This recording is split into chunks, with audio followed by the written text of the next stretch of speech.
Well, school's back in session. Your English teacher and your gym teacher are getting married, and there's absolutely no better place to be than right here in Orcutt for some high school football. Hi, everybody, and a very pleasant good evening to you wherever you're joining us from.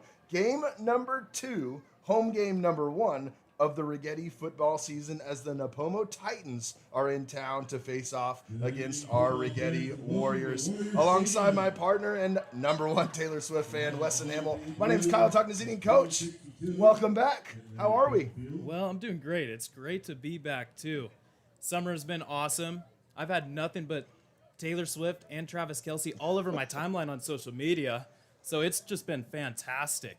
I've been getting out, hitting that surf. You see my hair? You see the long blonde hair out here? The lettuce is flowing, Togs. Hey, we do have a surprise for the fans. We got the booth camera for everybody back at home. He is not lying. The long blonde hair is out, and he dressed for the occasion. We got the Rolling Stones t-shirt going on for us tonight. So welcome, everybody. Maybe we'll throw on Alejandro if he ever shows up tonight. We hope he is. He's only got about 12 minutes, but we'll get back to that later. As for the game, let's start with the Warriors. Absolutely dominated last week against Santa Maria. I'll be honest, I don't know exactly how much I look at that game other than kind of just shake off the rust. But the Warriors dominated 56-0. Definitely a much better opponent tonight in Nipomo. Weston, what's your takeaway from last week? Well, Nick Matawatia stepped up in a big way in the first game for the Warriors. He had all the first team reps. Not splitting time with anyone. He really found his confidence in that game. He was 15 for 20 passing for 246 yards and 5 touchdowns, 4 on the air, and also 1 rushing. We got some special things for you as the broadcast goes along, trying to spice some things up, starting with the poll over here. Who you got tonight? You got the Warriors or the Titans? Go ahead and click and vote in if you want to. If you talk to Coach Pickett, let's start with this. The season this year dedicated to one of their leaders, C.J. Hunt. Senior running back last year as a junior, was an absolute stud and looked as like one of the guys that we cannot wait to watch this season. Unfortunately, had a freak injury in a 7-on-7 game over the summer, left him hospitalized. It was super serious. We'll talk more about that as the game goes on, but with the absence of CJ, who's going to be really running the rock for the Warriors tonight? Who's going to be the leading running backs that we should look for? Well, it's actually going to start with quarterback Nick Matawatia. He's going to have a lot of success running the football as part of this RPO-style offense that the Warriors really dedicate themselves to. Also, Luke Maka-Miller. He's going to get most of the load out of the running back position tonight. He can run. He can also be a pass-catching back out of the backfield. And we saw him do that both last week. He had 2 touchdowns, 1 through the air, 1 rushing. Absolutely. 2 receivers to look out for, Noah Kestner, Caden Veeker, both returning from last year, but this year in bigger roles. Maybe talk a little bit about them and what we should see from them. Yeah, so they're going to be some big downfield threats for us this year. They can both really run past corners out there. They have great hands, and they show great ability to get open with their route running capabilities. One thing Coach Pickett stressed to me is that the receivers are learning is Matawatia likes to scramble, and when he doesn't necessarily look to run. He looks to throw that ball. He's telling the receivers, don't stop running. Keep getting open. He will find you. He's got the arm talent to do so. You saw that in a lot of glimpses last week for sure against Santa Maria. But again, different opponent tonight, a much better team. Nipomo, physical, going to have some athletes out there. And they came into tonight 0-1. They lost last week against Lompoc 17-7, but I watched that game on film, and to be 100% honest, they had their opportunities, some costly turnovers and some weird plays. I would imagine if I'm them and Coach Edwards, I'm probably feeling pretty confident after staying in that game against a good Lompoc team. Tell me what you know about Nipomo. I mean, The game last year, Warriors won 34-13, but I don't really throw a lot of stock in what happened last year. It's a new year. Right, they could come out a much better team this year. And so I'm going to start off with their running backs. They have both Nick Evans and Joseph Huitron, who can get moving out of the backfield. They really like to get the ball in their hands pretty much most of the time when they're on offense. And they have probably their top player, junior wide receiver Troy Simonson. He's going to line up all over the field and look to make some plays out there today. Definitely. Simonson, you watch him on film, they try to get him the ball a lot. And talking to Coach Pickett, he was telling me, hey, we got to key up on where number 17 is. That's a big thing for for the Warriors. So, right now we're going to head down to the field for the national anthem performed tonight by the Righetti High School Marching Band under the direction of band director Daryl Belusong.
A good rendition there by the national anthem. A lot bigger band than we're used to seeing. It's good to see the numbers starting to grow for the Righetti High School Marching Band.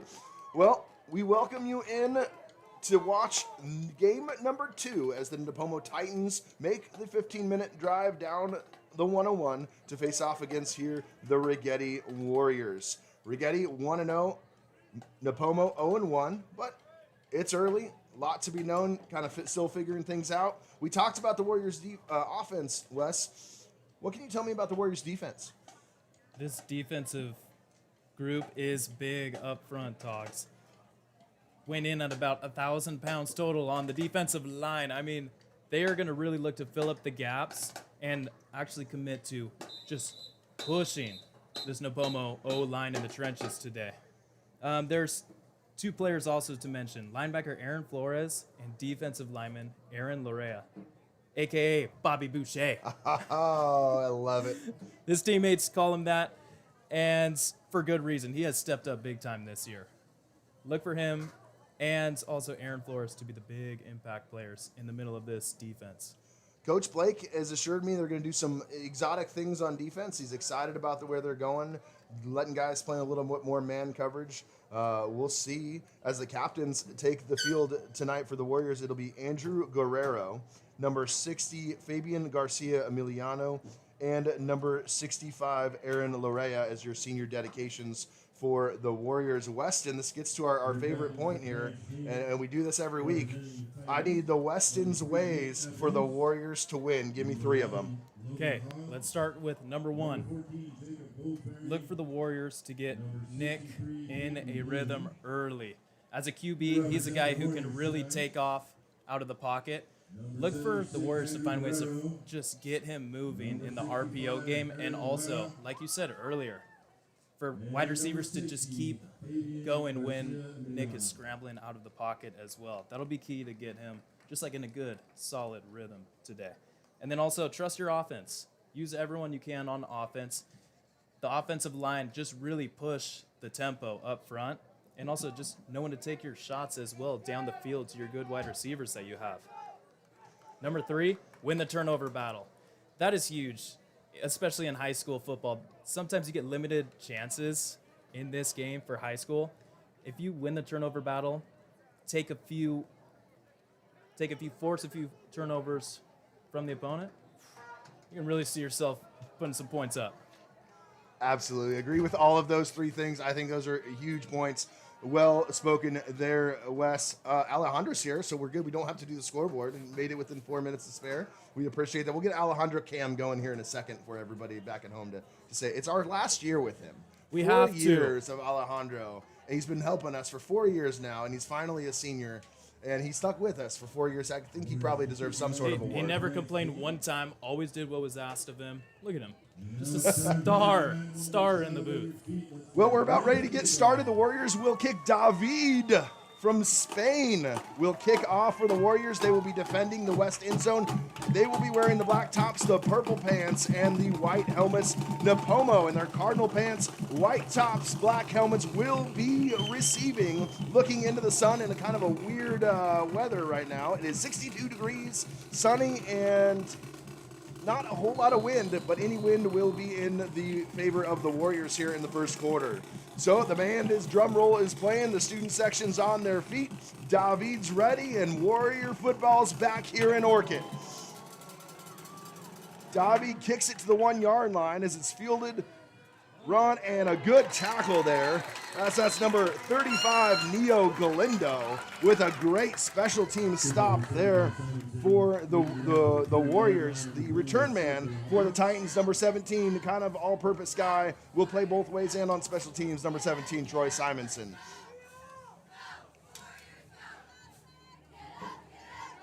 For the Nipomo Titans at quarterback, it looks like it'll be number 8, Griffin Grosshart, the senior, 5'10", 180 pounds. They've got 4 quarterbacks listed here on their roster, so kind of unsure what they were going to do here tonight, but Grosshart gets the nod early, and he is going to be in the backfield with Nick Evans, their big 5'9", 185-pound running back. So they're going to go into the pistol formation, 4 receivers, 1 running back. It's going to be a handoff to Evans. He goes to the right side, cuts back upfield, and he's going to get about 5 on the play. We'll call it 4. And like we said, Wes, look to them to really use Evans, one of those bruiser backs. It's going to take more than one Warrior to bring him down. Yeah, especially when you spread out that offense like Nipomo has going. That really makes that handoff up the middle something with space that they can get into. Grosshart back into the shotgun. 3 receivers to the left this time. Pass goes to the right side. That's number 18, Travis Barr. Barr is tackled on the play. It looks like that is number 5, Caden Beaker, the first man to hit him. It'll be a gain of 3, and 3rd down and 3 to go here in the first possession for Nipomo. That brings up 3rd down and short for the Titans.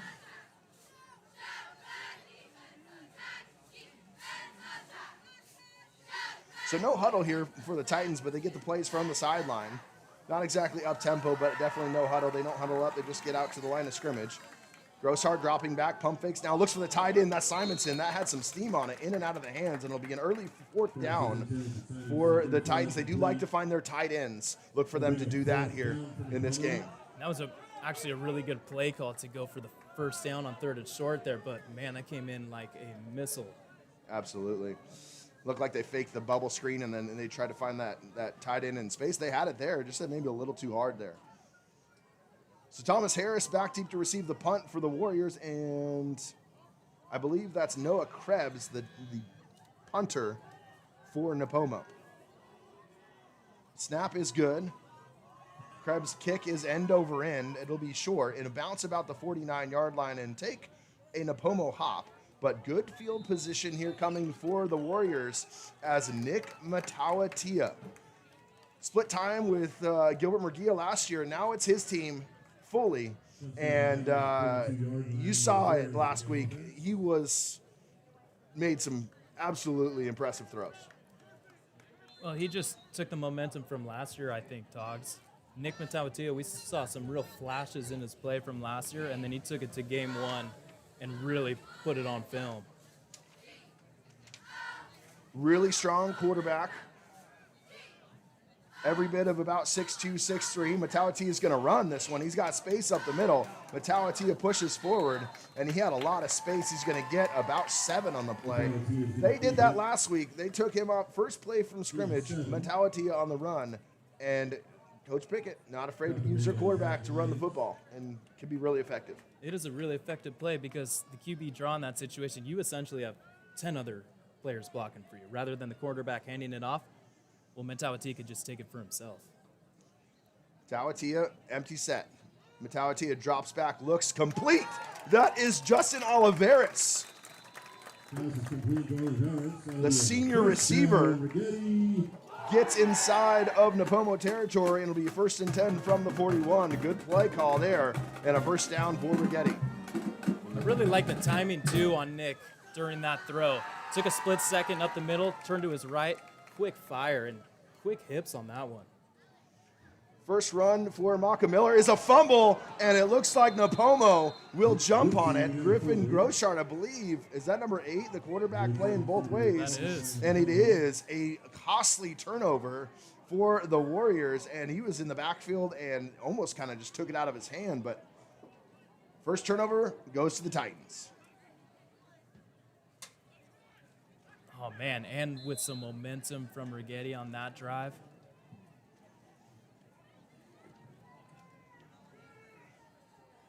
So, Titans back on offense, first down at the 44.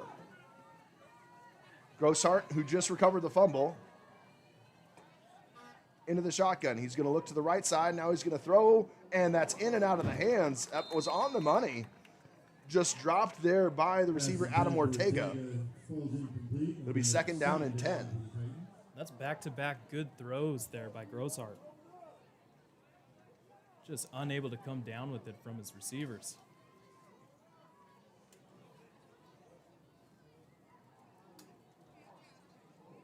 Not that I take a whole lot from watching warm-ups, but I was, obviously been here early. Not a lot of sure-handed receivers on Nipomo. Just watching their warm-ups, and I don't know how much you take into that, but it just felt like those hands weren't just as strong, and a whole lot different when there's 11 guys against you. Totally, there's absolutely something to it. And if you're practicing, 50-50 out there, 50% speed, the game's just going to be so much faster.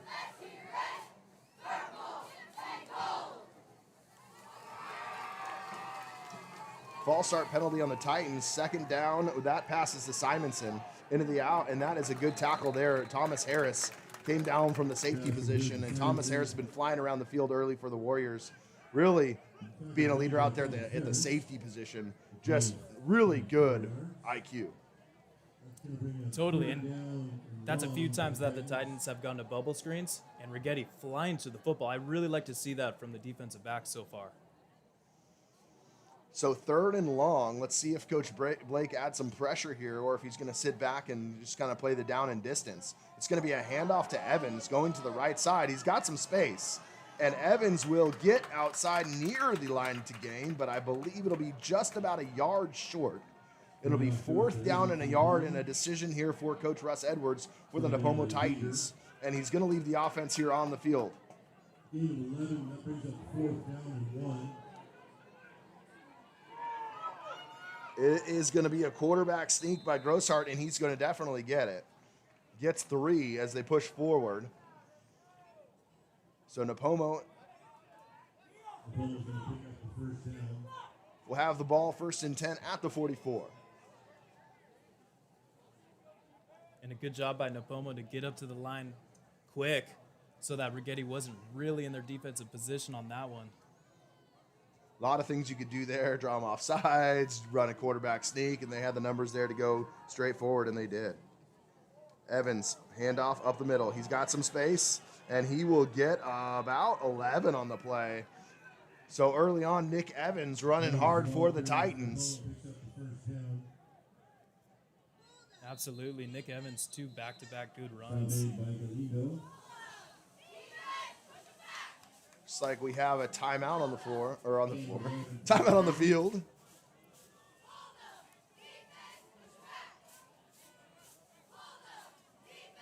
Maybe equipment. I think they had to send one of the players off the field. It looked like Josh Pacheco had to come off the field due to equipment.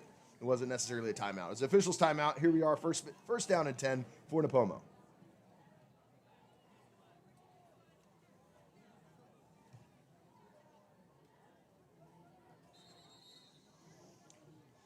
Penalty. Another false start penalty called against Nipomo.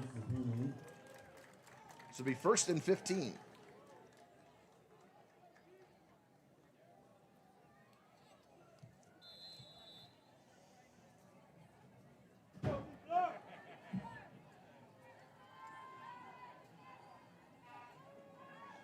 Grosshart into the shotgun. Evans behind him.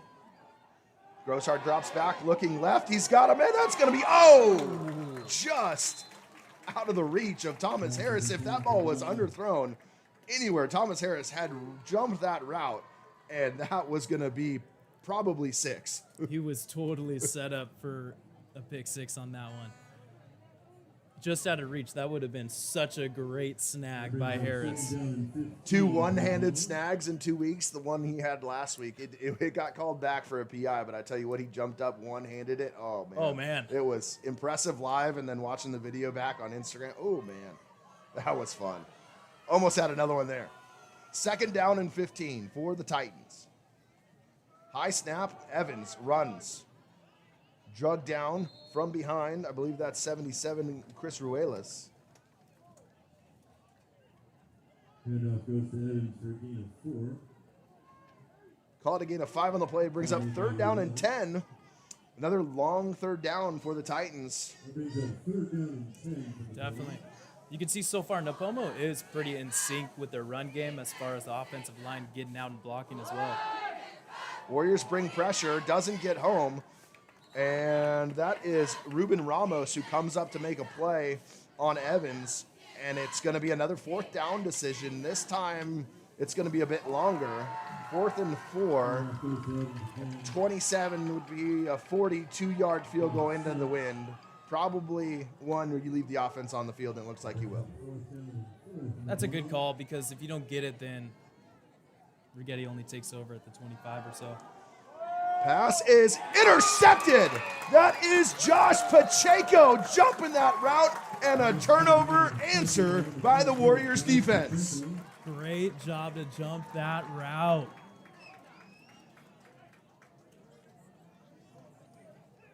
What a big-time play that was.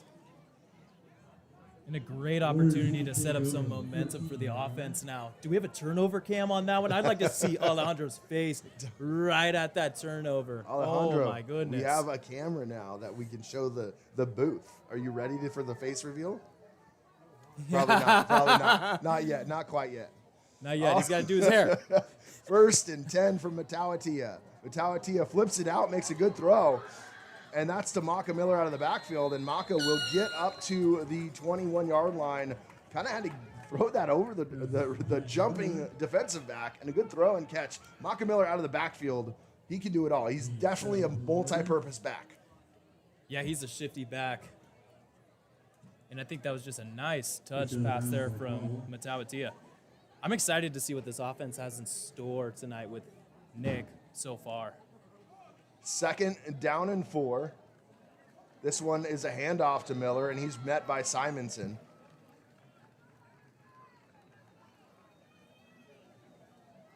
Correction, that was not Maka. That was Justin Oliveras who ran that. And Simonson read that one well. It'll be 3rd down and 3 for the Warriors. Brings up 3rd down and 3 for the Warriors.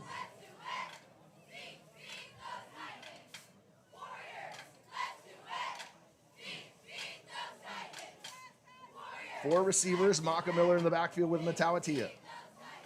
Nick drops back, looking over the middle. He's got a man. That is complete, but there is a penalty marker on the field in the area of holding.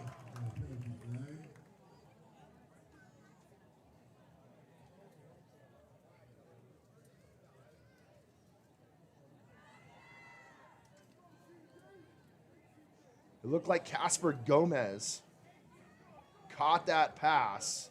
Would be a 1st down, but we'll see what is going to happen. It is going to be a holding penalty called against the Warriors. That'll be 10 yards from the spot of the foul, and it'll be 3rd down and long. So what would have been a 1st down is called back.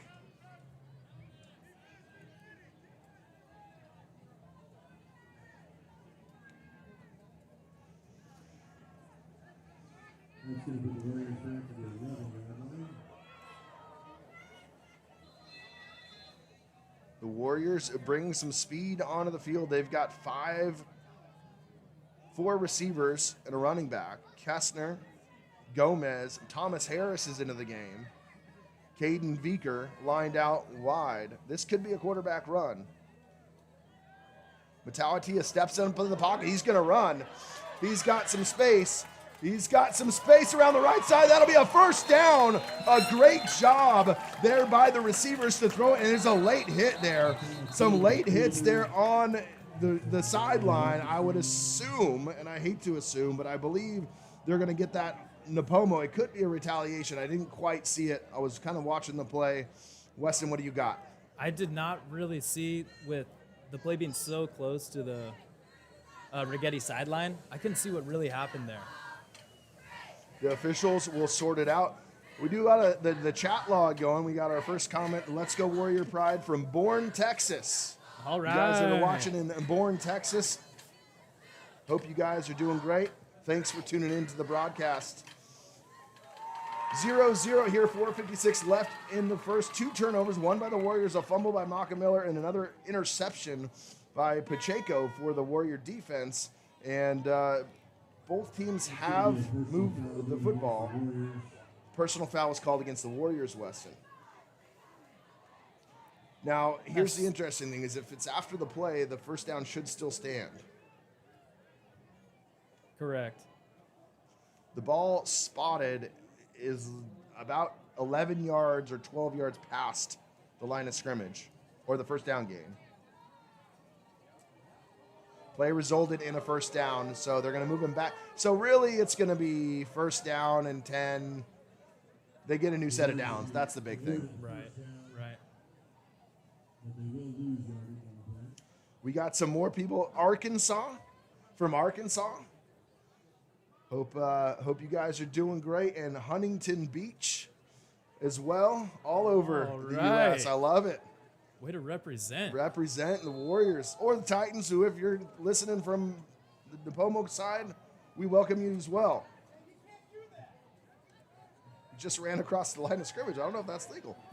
This pass is going to go to Harris. Harris with some space. Harris got one man to beat. 40, 30, 20, in a foot race, 10, 5, touchdown. There is a penalty marker back at the 40-yard line, unfortunately.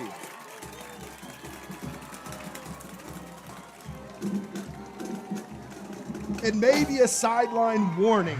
The touchdown may stand.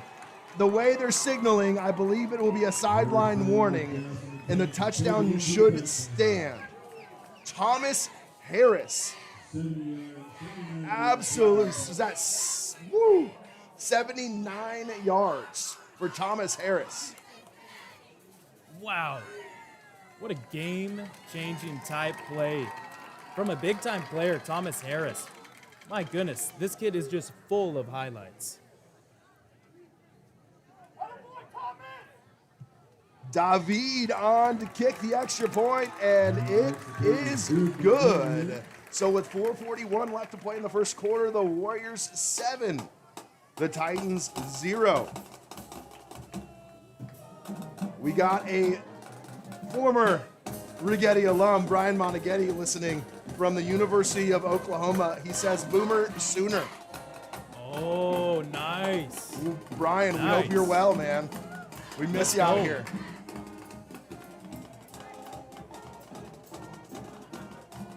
What a play. Thomas Harris just took that and he blazed through everybody. That was impressive. That was great. Took that from the line of scrimmage, blazed past everyone. You look at a all-around player, Togs, Thomas Harris is just that player that can make so many plays both on offense but on defense as well. I mean, that kid is all over the field. Can't say enough about how he plays football. Love it. Love it. David will kick it off from the 40-yard line. Warriors with the lead. And Simonson back deep to receive for the Nipomo Titans. Simonson will take it about the 9. Across the 20. Fumble on the play. I think the Warriors have it. And they do. Absolutely. Warriors number 35, Neo Galindo, with the fumble recovery. Whoa. Man. Momentum play. That is that is really going to be something that could really, really hurt the Titans at the end of the game. Looking back on that, with how much momentum Righetti has right now, that's about the last thing you want to do, is give them that football right back. And now they're in rhythm, and your defense just got off the football field. Now they're coming back on the football field, probably a little bit tired. Oh, man, let's see.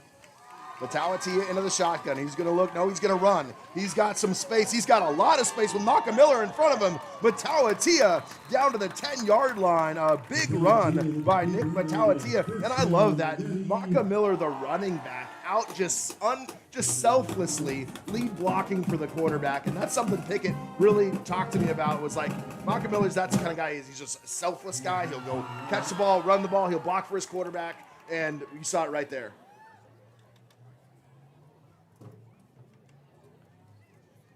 Matawatia dropping back. He's looking to the right. That pass is, there's some miscommunication there. I believe that was intended for Noah Kester. So it'll be 2nd and goal from the 10-yard line. The Warriors looking to strike once again.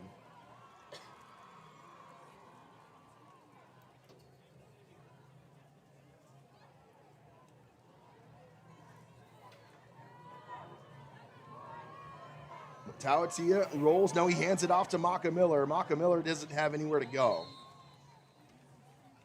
Joseph Huitron on the stop for Nipomo. Loses a yard, actually, so it'll be 3rd and goal from outside the 10-yard line now.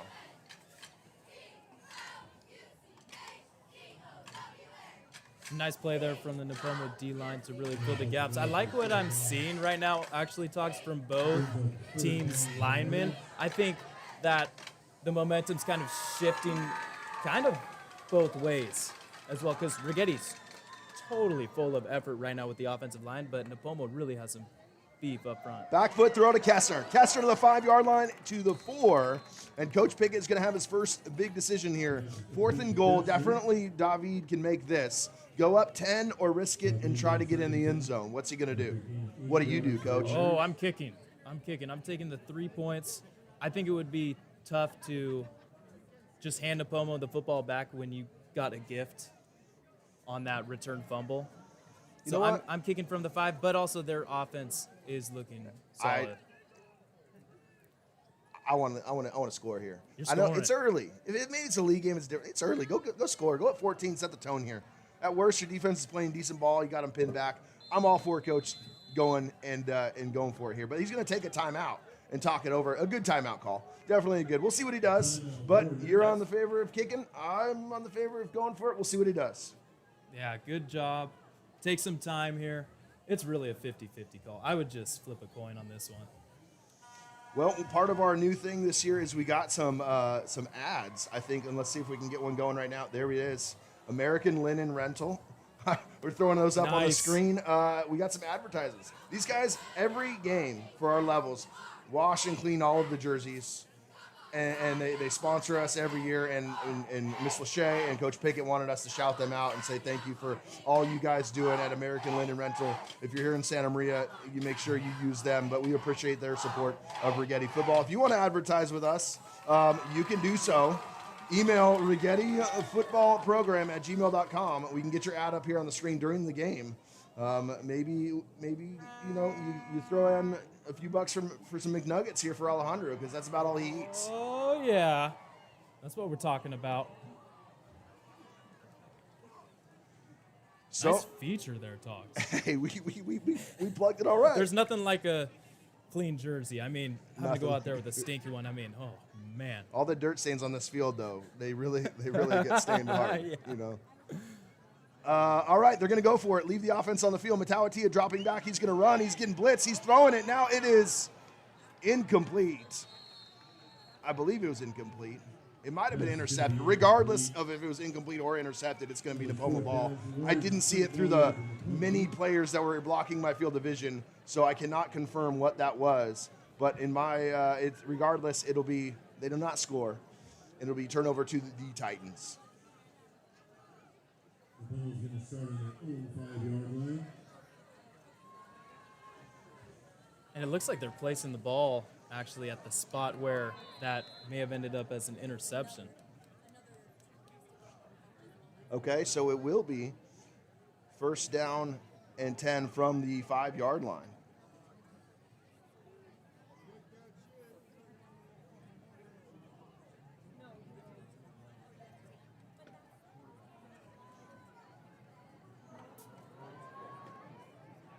So we have 89% come in and say Righetti's going to win. We're going to change that poll here in a second, as that's a Grosshart run up the middle and a quarterback keep it for 12 yards. Good run there by Griffin Grosshart.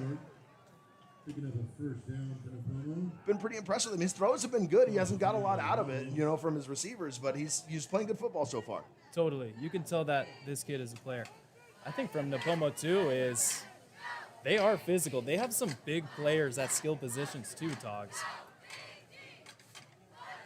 I think you cannot lay off the gas here if you're Righetti. Nipomo does not look like a joke. That pass is complete. Receiver with some sure hands, Jeremiah Wheeler. He's going to break some tackles, and 2 plays, and the Titans are in business out across the 35-yard line. Picking up a first down for Nipomo. Stop made by Ibarra. All right, new poll coming in, Coach. Bigger news this week. Taylor and Trav or Parsons to the Packers? Oh, that's... Go ahead and vote now, fans. We want to see. Whoa. Where we have at to here? Take some time. That was huge yesterday. That's that was huge. a huge It's trade. been a huge week in news. This is totally been. My favorite is Trav and Taylor. That would be my vote, actually. Grosshart passes and complete. That is to number 17, Troy Simonson. And he'll get about 4 on the play. Big news there. The Micah Parsons deal has been just an absolute S show, if I don't think I can say that on the air here, from the Cowboys. And there's a lot of Cowboys fans here in SoCal, in Santa Maria in general. And I hate to laugh, but it's been kind of just a roller coaster. Give them credit; they got 2 first-rounders out of it, I guess. Yeah, I guess. What that's a great tackle there by number 8, Ryan Ortiz. Came downhill, and Grosshart got by one Warrior, but he did not get by Ortiz. Oh, great wrap-up tackle there from Ortiz.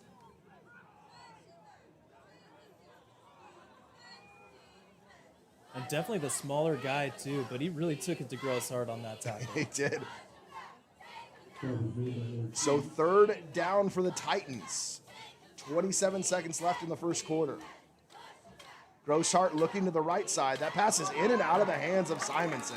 Hit him in the chest. He didn't have a whole lot, to be honest, but that was right on target. And another drop pass by the Nipomo Titans. Totally. It just looked like Simonson took his eyes off the ball and was looking upfield. And then really good hit there from Galindo. Fourth down for Nipomo. So 4th down, and Krebs, Noah Krebs, the punter for Nipomo, trots onto the field. Thomas Harris, back deep to receive for the Warriors. Let's see if we can find some more Harris magic here tonight.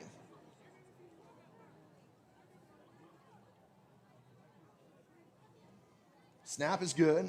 Krebs' kick is end over end, but it's really short. Harris is going to come up and get it, and Harris is driven backwards. I think it's Jacob Goldsberry, number 14, who made the tackle for Ball was taken by Harris. Nipomo. But good field position once again for the Warriors. Wes? Totally. Line drive punt there. That could have been a little dangerous if Harris found some space. Yeah, I like the way that the Warriors have moved the ball. Actually, all night. They have had a turnover. They have had a few penalties that have taken them back a little bit, but you can't say that they're not in sync tonight. I mean, I think everyone is well coordinated with the game plan tonight. So 1st and 10, as the Righetti Warrior offense back onto the field. This is handoff to Miller. Miller, straight forward, sidesteps a few and gets about 4 on the play.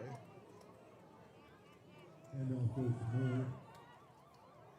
And that will be the end of the first quarter. So back and forth, 3 turnovers, some penalties, some big plays. We've kind of had it all typical high school football here for you early. What's your take after one quarter of football, Wes? I think that this is actually a pretty even matchup, I will say. I think Righetti definitely has the edge with how they play as a team. They look a little more versed out there, both on offense and defense. But I don't know, Nipomo's coming out to play, it looks like. They have key guys at positions that can totally, you can tell, they can just make a play happen just like that, a big play. I think a big factor is Thomas Harris is probably going to make another play. I could just imagine. That kid's been showing off tonight. And then also, Nick Matawatia, the more he settles in, I think the longer into the game, he's just going to get better. He's definitely such a rhythm guy, I think, Coach, like you said. He settles in, he starts finding a rhythm, and he's really locks in. So look to him to do that here in the second quarter. Matawatia running the football, gets low and gets here the first down. The close official here has the first down. The far official does not. I think the lead official here on the close side should have it. He dove under, in my opinion, and got that, and they're actually going to mark him short. So they're going to defer to the official on the far side of the field. And I don't think if you're Coach Pickett, you're too happy about that. Third down and a yard. Matawatia, pass is complete. They're not going to get it. That is to Daniel France, the tight end, and it's going to be a no gain and short, fourth and a yard. Wow, good pursuit on that play by the linebacker, Evan Dahl on that play. Really good one-on-one tackle. Stopped them short of the first down. The senior linebacker, Evan Dahl, good play, and it'll be fourth and a yard. And the Warriors going out of the shotgun, empty set. That's going to be a pass complete. That is to number 4, Justin Oliveris in the slot. First down for the Warriors, needed a yard. We got about 7, and it'll be first and 10 from the 42. I think the Warriors are just so on the same page with those short routes that when they're in a position like third and short, fourth and short, Nick just looks so confident with getting the ball and then getting it quickly out of his hands for a few yards. That's all day. Jet sweep to Harris. And he keeps going. He pushes forward. And he makes what I thought was going to be 2 yards into about 6. Good run there by Thomas Harris.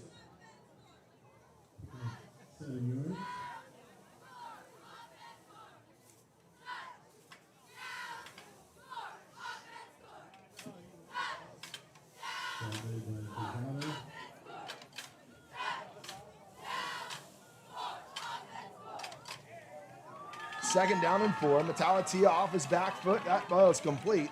That is number 5, Caden Vieker.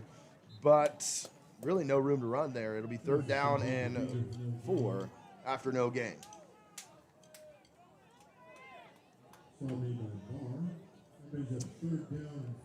Feels like Nipomo's kind of taking away those short passing routes. I wonder if the Warriors are going to try to stretch the field a little bit and try to get in that intermediate area. Yeah, we haven't really seen that tonight from the Warriors, right? I think if Nipomo keeps biting on those short routes, though, I think why not? Matawatia running. Matawatia with some space, and he will get the first down. The quarterback run. He led all rushers last week for the Warriors. In fact, he got most carries, and tonight he is getting some chunks.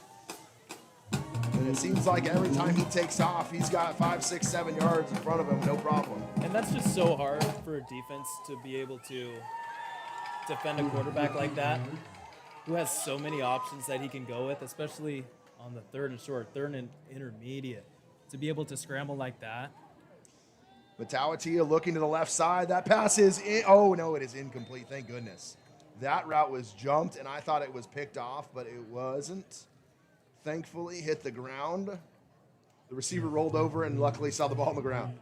We had 2 receivers really in the same area on that throw. That looked like maybe a little bit of miscommunication there. That was Roman Garcia, the cornerback for Nipomo, making a really good play. But yeah, Coach, I agree with you. There was 2 guys in the same area, and I don't necessarily know if that was where they were supposed to be. Right. 2nd and 10. Matawatia looking back. He's got space. That's Kestner. That's a touchdown. Warriors. Noah Kestner from 21 yards out. Now that was the play they were looking for. Wow. I think they just went right back to it. And so well executed there, too. Just great timing on that throw right in the window. Found that seam, and what a throw and catch. Kestner walks in, and David to attempt the extra point. The kick is up, and it is good. David makes it 14-0 here in Orcutt. Wes, Matawatia, throwing some good footballs. It's a tight spiral. It's on the money. Matawatia looks like an all-league quarterback, for sure. This kid has talent, and if he's on the same page as all of his weapons on the field, honestly, there's hardly any limits to his game.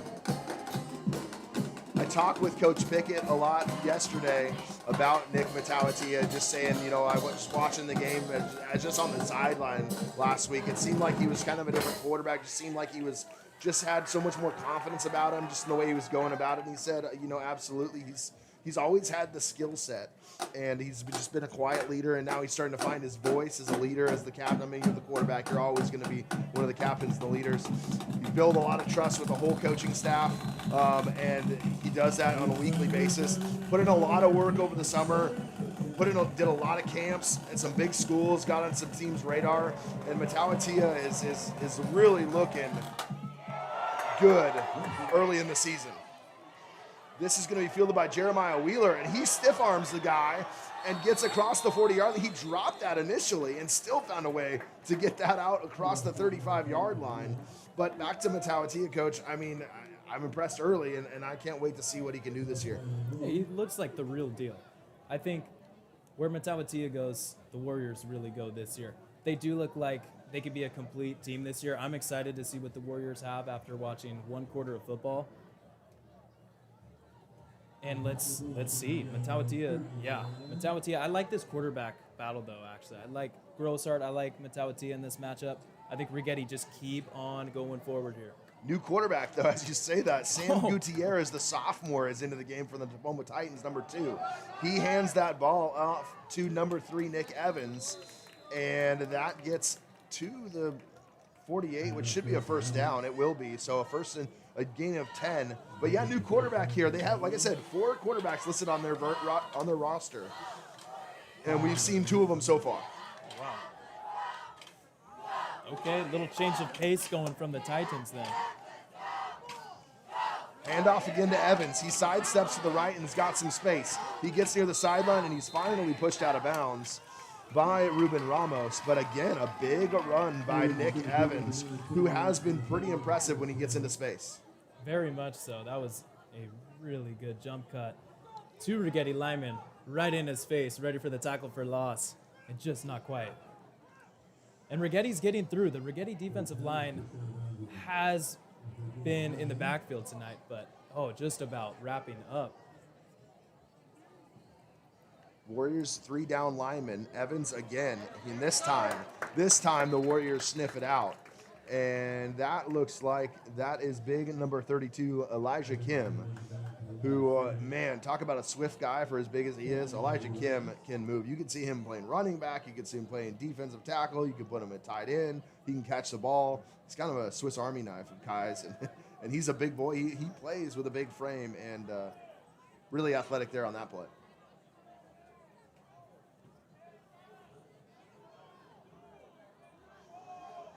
So 3rd and a couple here. Nipomo looking to get on the scoreboard.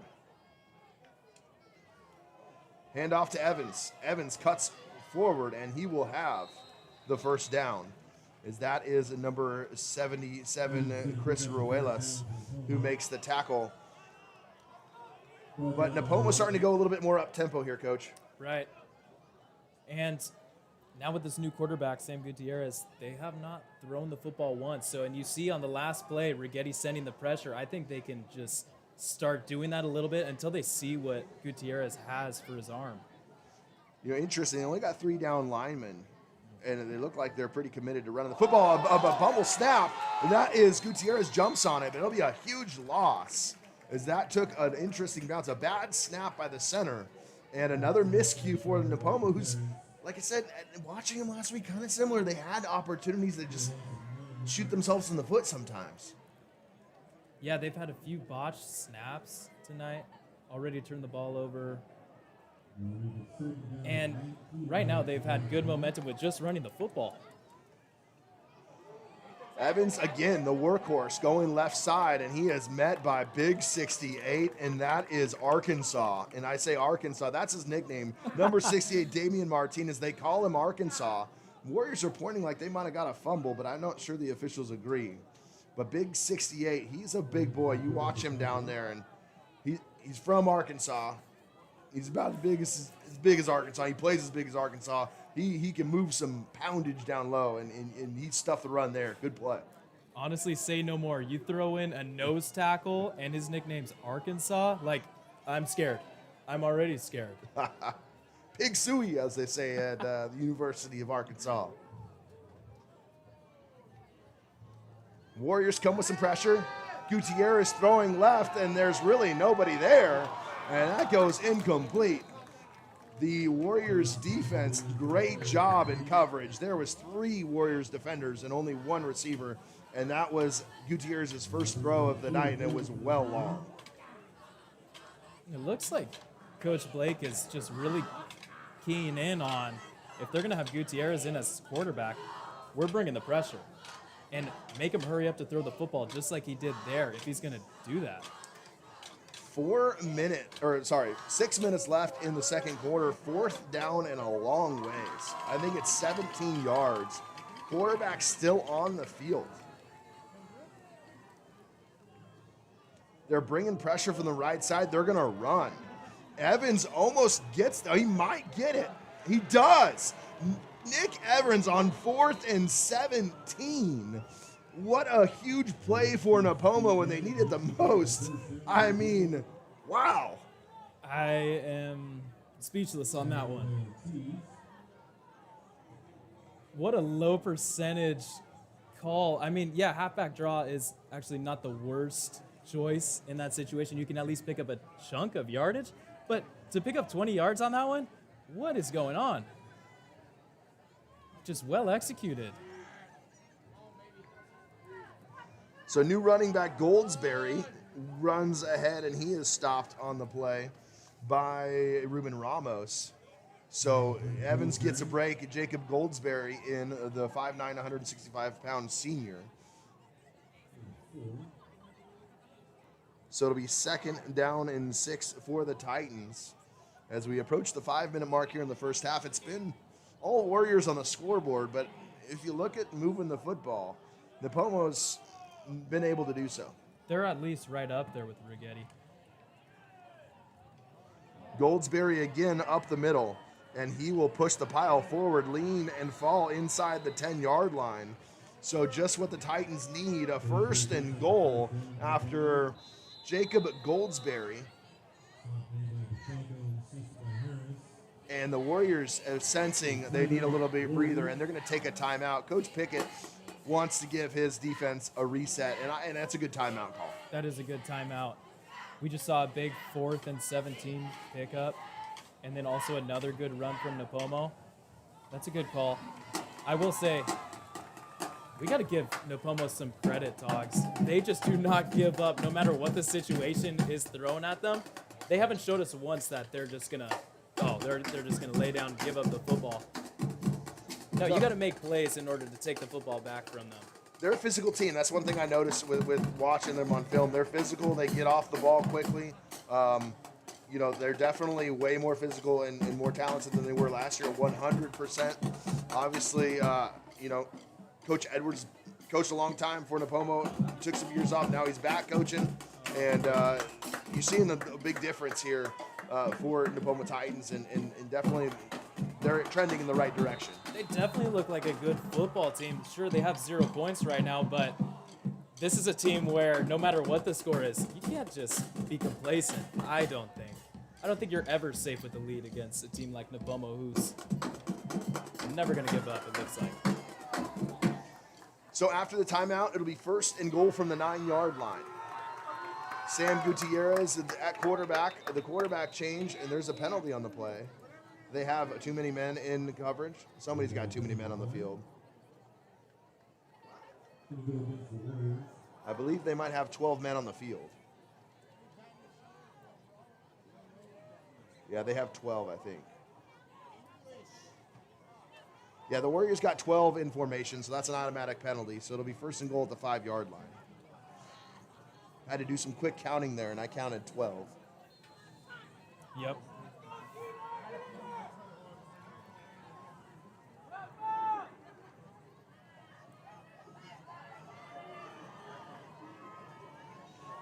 So Jacob Goldsberry, the running back.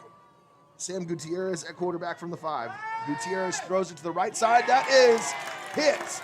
Good play there by Ruben Ramos to break up that pass as it's incomplete.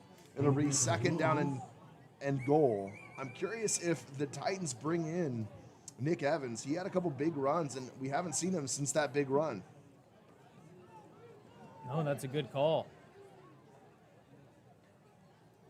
Gutierrez with a good throw there, but wow, what a play. Hand off up the middle. And that is stopped. First one was Neo Galindo, I believe. Goldsberry on the rush. And there comes Nick Evans. He's back in there. So it'll be, I believe, obviously obvious 4-down territory here inside the 5-yard line. And to be honest, I wouldn't be surprised if you see Evans get the ball twice. That's very accurate. I can see that as well. You don't have to get a touchdown here if you're Nipomo. If you get a few yards, that's okay. Oh, a bad snap. Oh, who's going to have it? It's going to be a pull. And it looks like the Nipomo Titans fell on it just when we thought they had a chance. And then Sam Gutierrez, the pass to jump on a bad snap. Again, a costly mistake by the Nipomo Titans. Self-inflicted mistakes tonight have totally hurt any chance that Nipomo has to score the football tonight. 4th and 17 last time. Now it's 4th and goal from the 14. Let's see if the Nipomo Titans can do something. They got to get in here and they got to score. Big play as the defense chant starts from the home faithful. Gutierrez, another high snap, drops back. He's looking to the right side. That is off the face mask. Got tipped by the Righetti corner, which I believe was Oliveras. It hit Simonson in the face mask and finally fell safely for the Warriors. So a turnover on downs, and the Warriors defense bend but don't break, and they did it again. Totally. Still do not let up a point tonight. Oh, that was, well, look, if you're Gutierrez, sure, that's the right call. Just throw the ball in the end zone. If it gets intercepted, you're turning the ball on downs over anyway.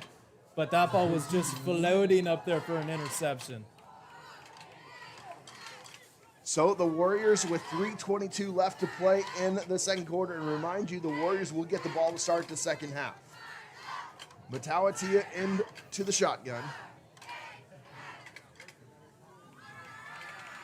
Play action pass, complete over the middle. That's Kessner again.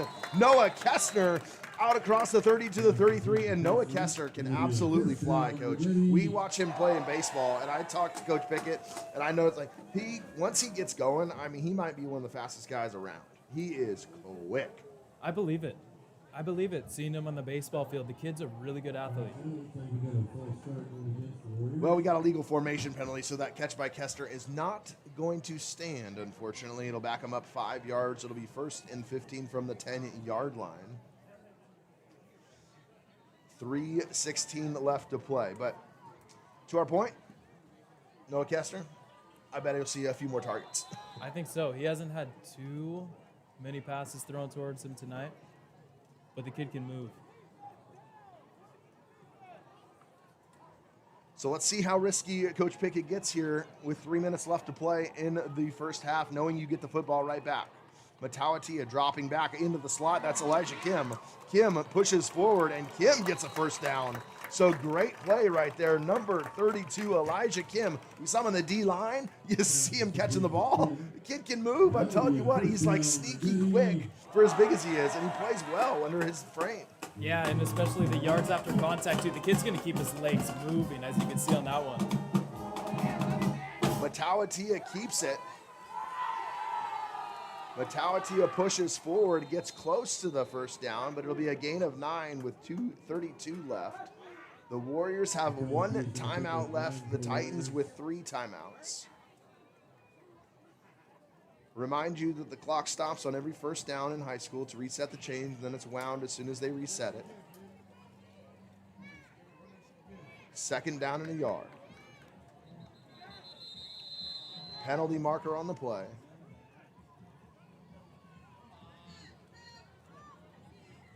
And another one will be called against the Warriors.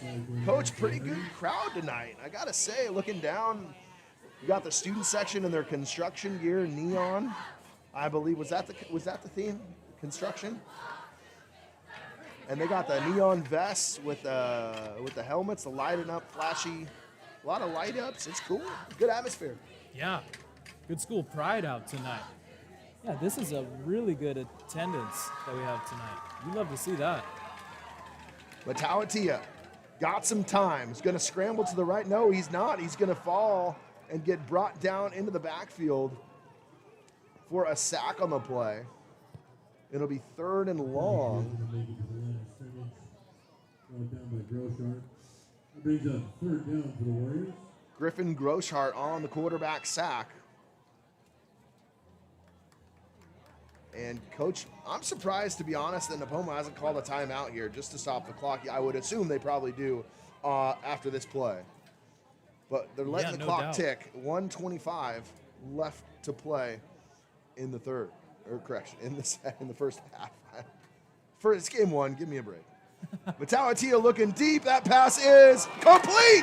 Oh, my. What a throw and catch. Number 5, Caden Vicker. Just back shoulder throw, an absolute dime from Matawatia. That was an incredible play. Incredible. What just happened? Over the shoulder catch, too. That was not easy.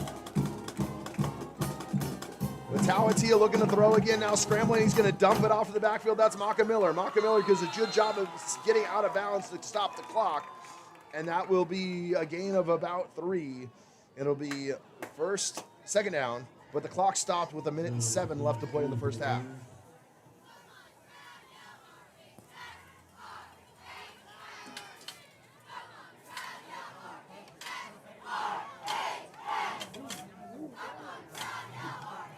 Matawatia back again. Look, he's got it wide open. My. Oh, he just overthrew him. He had double move there for Noah Kester, and he just needed to throw with a little bit more air, and that would have been a touchdown, but instead it is incomplete.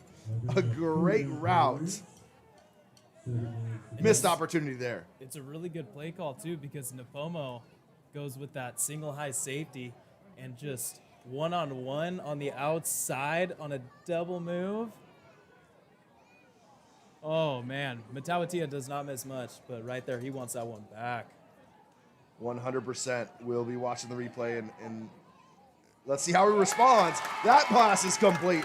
That is Thomas Harris on the outside, inside of the 25 to the 21-yard line, so Matawatia responds to the dime of his own. Very good throw to the outside.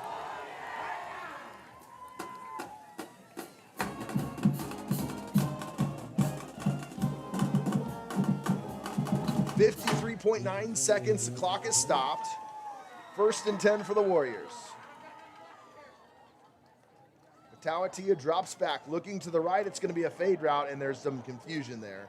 Kastner was stopped on a hitch, and Matawatia threw the fade, and it'll be incomplete. 2nd down and 10.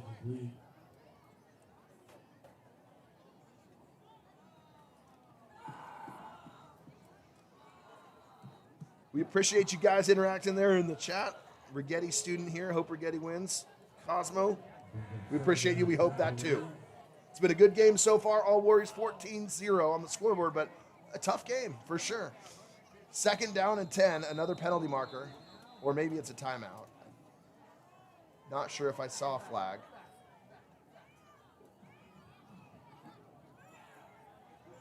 Officials timeout. Both teams will get a breather. Nipomo still 3 timeouts left. The Warriors with 1 in their pockets.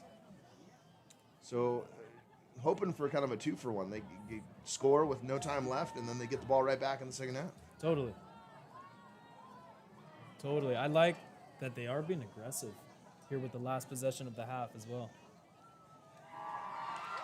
So they call ineligible man downfield on the play. So they're going to... They called that way after the fact, but I mean, it's the right... I guess it's the right call. They talked about it and they all agreed. So it'll be second down and 15 at the 26. From here, probably a 43-yarder from David if coach wants a field goal, but obviously kicking in this direction would love to get a lot closer.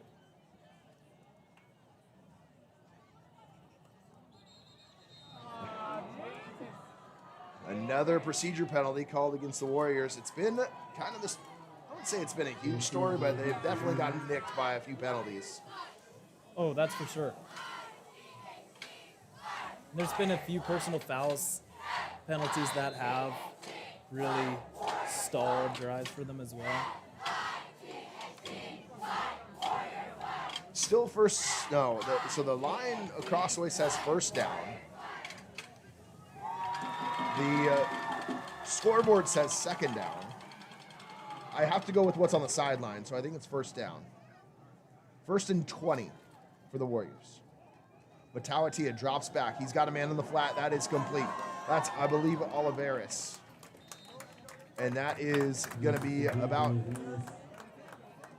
10 on the play, but the clock will run. 35 seconds, and Coach Pickett's got to get a play in and get a snap off here. Second down and 10, 30 seconds. They're going to go pretty quick. 25 seconds now. Matawatia drops back, looks to the left. He's got Kessler. No, it is incomplete over the head. He's got pressured. Nipomo got to him. So 18.4 seconds. It'll be third down and 10. Really, one timeout left.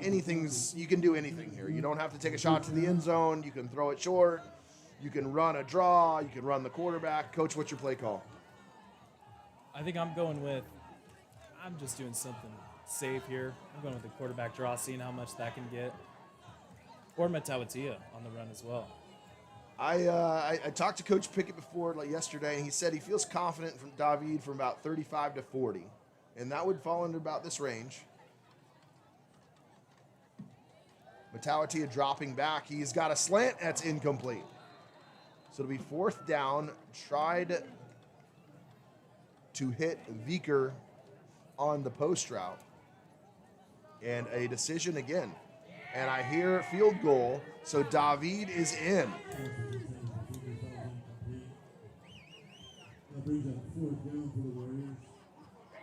If David hits this, Coach, we're going to Alejandro Cam for the celebration. You got absolutely. it? Okay. We need to.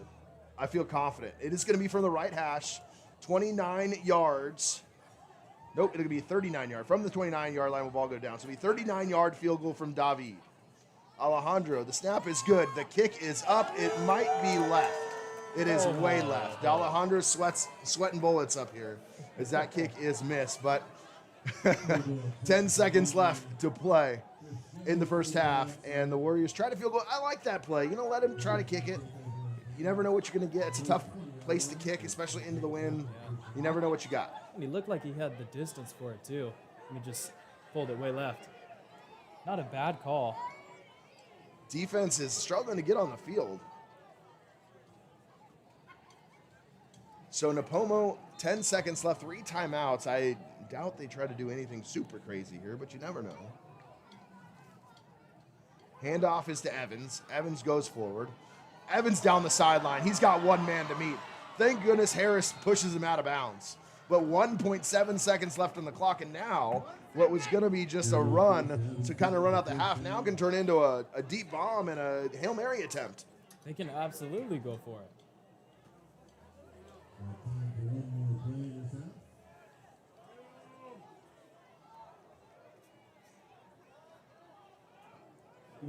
So Gutierrez still at quarterback. Coach Pickett is going to call timeout, and he is not happy on the sideline. he is frustrated. But then you got to believe. Look, 2 plays that have gone for 4th and 17 early on. That play at the end of the half, and he's not happy about that. No, not at all. Like, they have held Nipomo to 0 points, but it's not without Nipomo having some big plays of their own as well. If they don't have those few mistakes, Nipomo, that have costed themselves, we could see a much closer ball game. A couple bad snaps, a turnover here. You know, like you said, this could be a 14-14 game, and Nipomo's played very good football other than just a couple of dumb mistakes. And Yeah. that's the difference on the scoreboard. So 1.7, they got some big receivers. Jeremiah Wheeler's listed at 6 foot. Troy Simonson's at 6'2". Travis Barr, their tight end, is listed at 6'3". So they got the height. Throw it up. Does Gutierrez have the arm to get the ball probably about 60 yards in the air?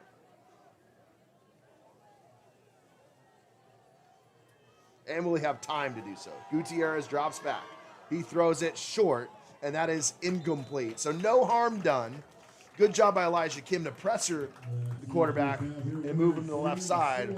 But no harm done. Warriors still pitching a shutout. They will get the ball back to start the second half. 14-0. The Warriors lead. And Coach, we got a special guest. We're gonna talk a little bit of girls flag football today. So we're gonna get our things together. We'll be right back in just a couple minutes to talk about the new and brand new, the inaugural season for the Righetti High School girls flag football team right here, who kick off first game, I believe, is next week. So we got a special guest. We'll be back in just a second. You're watching Righetti Warriors football right here on Righetti Sports Network. We appreciate you joining us. We got 15 minutes on the clock. We'll be back in just a second to talk a little bit about girls football.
Well, welcome back, ladies and gentlemen. Great performance there by our Righetti High School cheerleaders. We're sorry we had to put the mute on. They copyright the songs that they play at halftime, which is unfortunate, but they do a great job. Obviously, big supporter of our cheerleaders. Been fantastic this year. Here to talk about something new this year, and that is girls flag football. I am standing here with, and I'm gonna throw the camera on you here for just a second, just so you can say hi to everybody. Okay. That is, oh, that's not it. Here we go. Cassandra Marquez, everybody. Hi. Righetti High School quarterback, right? Yeah. Quarterback, running back for our new flag football team this year, which is brand new to the school. You're used to playing a lot of sports. You play basketball, softball, track and field, and now flag football. This is your fourth sport. Yeah. Talk to me about flag football. How's it going? It's been going good. We've been having practices in the morning. And, I just feel like our team is going to be really well this year. We have a really good roster. We have good quarterbacks. We have really good defense. I think our offense is going to be, one of our power parts. So I think we're going to be doing good a lot this year. Good. I'm excited to watch you guys play. First game is when? The 11th. The 11th. And it's right here? Home Yeah, game? it'll be a home game versus SM. Talk to me. So I look at the roster, and I recognize quite a few of the girls from a lot of different sports. Yeah. I recognize softball. I recognize, soccer players. Yeah. I recognize basketball players. Who are going to be the key girls you think this year for the girls? Let's maybe talk about the offensive skill position, like quarterback, running back. Let's start there. I feel like our offense would be Megan for quarterback, me running back. And, I just... Megan Calderon, right? Yeah. Okay, so she plays softball, I believe, and now football. Did she play basketball? I No, believe I believe she played basketball her junior and sophomore year. Great. Yeah, I just feel because we have all these basketball players and soccer players, they really have good hands. We're gonna have really good throws and good running routes. Fantastic. So let's talk about the practice. You guys practice for about probably a couple hours a day, and you guys running routes. Are you guys running the ball a lot, throwing the ball a lot? Do you think your offense is gonna be primarily trying to run and find that space, or do you guys feel confident in throwing the football? We feel confident throwing the football. We practice in the morning from 6 to 7:30. We do a lot of running to get our conditioning done, and then we'll run routes. We'll do offense versus defense. And our defense, I feel is also one of our main keys that are going to help us win a lot. Because we have a lot of the fast girls able to pull flags and everything. And you guys get the helmets. I see you got to wear the Guardian caps. So those got to be. How are those comfortable, or are they just annoying? They're both. They're comfortable. They keep us safe. Yes, most importantly. Yeah, and they make us look like grapes at the same time. Like what? They make us look like grapes. Grapes. Yes. I mean, hey, you know what? It's not about. You guys gotta. You gotta look what you gotta look like. You gotta be safe out there, 100%. Yeah. I'm excited to watch. I think it's going to be interesting. I watch the Powder Puff every year, and Yeah. that's always fun to watch. But I think this is going to be a new level. There's a lot of teams on the Central Coast that are, having the program this year. Do you know who the team to beat is, or what you've heard? I don't know yet. I know Lompocs had a good team, I believe. You guys scrimmaged PV last week, Yeah. and you beat them 21-14. Right? Yeah, around that. At first, we were struggling because we haven't played a natural team yet. But after the first quarter, we realized that we were able to win. So we did focus on our skills a lot. We were okay, who to pass to next, and we just had to recognize how their defense was and their offense. And then after that first quarter, we realized how they played. Love it. Miss Ortiz says, yes, girls flag football, and she says that we need to do a live feed of the games. And I said, Miss Ortiz can fill in for me. They would rather listen to you, Miss Ortiz, than me. So I think I nominate you to do the flag football games for the girls.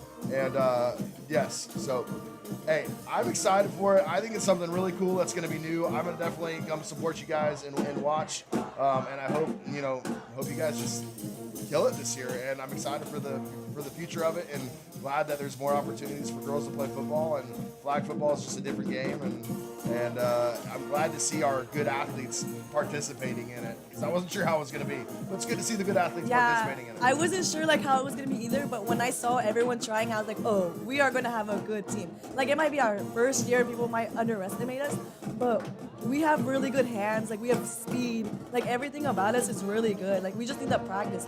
But once we get that practice down, we'll be able to win the games that we want to win. I gotta ask you, you play flag football in the fall. You're playing basketball, one of the good basketball players in our program. Yeah. Softball, you always have to decide between softball and track, and I feel like that's a decision you make every single year. Yeah. For a sport, how do you manage that and manage your academics and just life in general, being here and being social and also having to take care of a lot of things going on? Like, it's hard, but like once you realize the schedule that you have, and like when you're free at home, like you take the advantage of your free time being able to do your work. Like I also do travel softball, so that's also like after school, but a bunch of my practices right now have been in the morning, so I've been good at having to do my homework after school at home or in class. So it's been pretty easy right now, but once all those sports come along, it's gonna be a little struggle. Awesome, for sure. No, well, we wish you the best. Good luck this year. I can't wait to watch. I hope you guys kill it. And any special shout outs before I let you go? Shout out to my mom right now. Yeah? Is she watching? I believe so. Wave to her. Hi, Mom. Hi, Mom. Hi, Mom. Hope you're doing well. Hit a message in the chat if you're watching. But anyways, Cassandra Marquez. Hey, look, it's Mr. Grijalva back there. We got another special guest. Hey. We love it. We love the booth cam. Anyways, we got about 8 minutes left until we get the second half, and we'll bring that to you right here. But Cassandra Marquez, everybody, thank you so much. Wishing you the best. And we'll be back in about 5 minutes for the rest of the second half. 14-0, the Warriors lead over the Titans. Thanks a lot, Cassie. Thank you.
unfortunately, sidelined him for this season. Well, welcome back, ladies and gentlemen. We just had our wonderful delivered meal for the 5th year in a row, I think, by Aunt Amy and Uncle Kevin, your cousin Tyler, and your girlfriend, news to me, Jenny, shows up. Yeah, that's I right. mean, I can't believe you found a girl to fall in love with you, man. I mean, congratulations to that. That's the biggest surprise of the day. But honestly, no, we thank you, Aunt Amy, once again for the wonderful hot dogs and chips. We appreciate you, and thank you for all that you guys do for us. Always feeding us every meal, so we appreciate that. As for the football, it's 14-0 Righetti Warriors over the Titans. I don't know if the scoreboard necessarily tells the whole story. Wes, what do you think? It really doesn't. The whole matchup, it's been just such an even-looking game between both teams. The only thing is, Righetti's capitalizing on Nipomo's mistakes. That's the big thing. And Righetti can actually sustain drives while putting points on the board. Nipomo, sure, they can sustain drives too, but we just haven't seen enough where they can actually finish drives out. And that's the main thing. I think they're pretty much even on the line. Their skill players are both solid. Now it's just for Righetti. You got to stay on Nipomo here because Nipomo will not let up. 100%, Coach. I agree. We're going to see what we get here in the second half. 14-0. We had the scoring got started with a 79-yard touchdown pass from Matawatia to Thomas Harris. That made it 7-0. And then we had Noah Kester from 21 yards out, a touchdown pass from Nick Matawatia. So those are the two scores that we have. Righetti will get the ball to start the second half. Huge tribute they just did, and I want to talk a little bit about that. CJ Hunt, big 18-strong moment there for the Warriors at halftime. Like I mentioned early in the broadcast, weird injury, hospitalized, super serious over the summer. Took him off the field this year. Was a guy that I was so excited for coming back, one of the dudes, and he's just been fighting for his life essentially over summer. And I'm so glad to see him. Saw him come out to the field last week, and this team has really rallied around him, and they've dedicated the season to him, and it's really good to see. They do a lot of different things. They toe the 7-yard line. The first thing they do when they warm up, which is something that CJ did before the game, he'd go down and he'd say a prayer on the 7-yard line for his great-grandfather, and the Warriors now do that every game. The first thing they do when they come out. So it's good to see the Warriors bond around him, and obviously we wish CJ well. I've seen him in class a little bit. And gosh, man, we wish you nothing but the best, CJ, and we're glad that you're here and with us. Even if it's not on the field, you're still obviously a huge part of what we're doing here at Righetti football. Thomas Harris on cue across the 50 into Titan territory. Could have been maybe a horse collar. It's not going to get called. It'll be 1st and 10 for the Warriors as Thomas Harris, who's been a huge story tonight and really dominated this game at times. Warriors take the opening kick of second half all the way into Titan territory. That's a guy that you have to have your eyes on at all times as an opponent of Harris. At any moment, that kid can just change the point of the game. So 1st and 10 at the 41. Matawatia back with the Warriors offense. He's going to pass this first one. It's going to be, in and out of the hands. That ball was thrown right on the money to Noah Kestner, and he just dropped it. So it'll be 2nd down and 10. Side note, Coach, we've got this poll up. There's 22 votes. Bigger news. It is exactly 50%. Taylor and Trav, bigger news, or Parsons to the Packers. So I'm curious to see the deciding vote, and we'll have to start up a new poll. Alejandro, give us some idea for the second half poll. Oh, yeah. We got to think of a good one. I bet Alejandro will come up with some good ideas. That one seemed like one that was going to be 50-50. So Elijah Kim in the backfield. This time Matawatia into the shotgun. 3 receivers on the field. Handoff is to Kim. Kim pushes forward. Kim boils his way down for about 5 on the play. It'll be 3rd and 5 coming for the Warriors. I like the different options that the Warriors have in the backfield, too. You got the change of pace back, Miller. You got Kim, the big bruiser. Matawatia can run whenever he wants as well. I think that's an exciting part of this offense. third down. Matawatia, like you said, Coach, running the football, and this time he's going to get enough. He's just got to hold on to the football as they're finally brought down inside the 30. Big run there by Matawatia. First down for the Warriors. Mentality is going to keep it, and it'll be a first down, Righetti.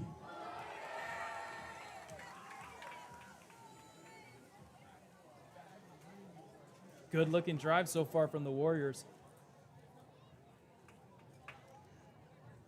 Moving the chains, controlling the clock. First and 10 from the 29. Matawatia looking to the left. He's going to throw into the flat. He's got a receiver. That is number 30, Daniel France, the tight end. And he gets only a couple. Is that a fumble? There's a fumble on that play. Excuse me, I did not see that on the far side of the field. The officials rule a fumble and a turnover for the Titans. I did not see that, Coach. I'll be 100%. I just looked down at the roster, and all of a sudden the ball's loose, and they're pointing the other way. Totally. I took my eyes off the field, too. I was just thinking, oh, okay, good 1 yard gain. What? That happened out of nowhere. So the Nipomo Titans back on offense for the first drive of the second half, and quarterback was Sam Gutierrez before in the second quarter. Here, starting the second half, it'll be Griffin Grosshart, who played the first quarter at the quarterback position in the first half. Caleb Evans up the middle, not much, but Coach, we saw this two-quarterback system last year for the Warriors. Now we're seeing here for the Titans. Do you like the move? I think if the offense can stay on the same page, sure, I like it because it keeps the unpredictability. And it makes it a little bit tougher to defend as the Warriors and the preparation as well. Because I think you got to play both quarterbacks differently. I think Grosshart's got a bigger arm, but then also once Gutierrez is in the game, they run it. Grosshart's pass is there complete to Jeremiah Wheeler. And that'll be about a yard short of the first down. But, yeah, I do agree, Coach. Grosshart probably the bigger arm, at least the more accurate arm, for sure. And to be honest, the mistakes, I can't put on the quarterback in the first half at all. No, because there was a few snaps that were botched as well, and they were in pistol. They had a running back fumble. So the Titans, Warriors showing pressure here. They're going to hand it off to Evans, and he does find some space, and he can move. There goes Evans inside of Warrior territory down at the 40-yard line. Good run there by Nick Evans, who's been just a really, really good player tonight. He's been running the heck out of the football. The Nipomo O-line does show up here and there as well, and that time they made a huge hole for the running back on that one. First and 10 from the 40. Nipomo moving the football once again. They have not had trouble moving the football. It's just they have not been able to get it into the end zone.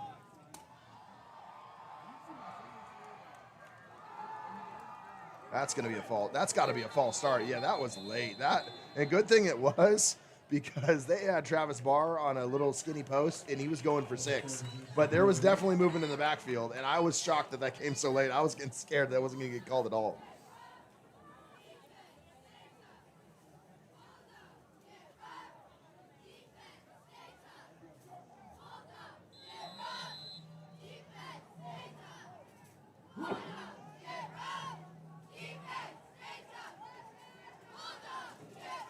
So it'll be first and 15. And let's see what they dial up here for Nipomo. Handoff goes to Evans, and he's got a lot of space to the right-hand side. Good pursuit there by the Warriors, though, is Thomas Harris and big 44 Dylan Ibarra. The middle linebacker get to him after a gain of 4. It'll be second down and 11.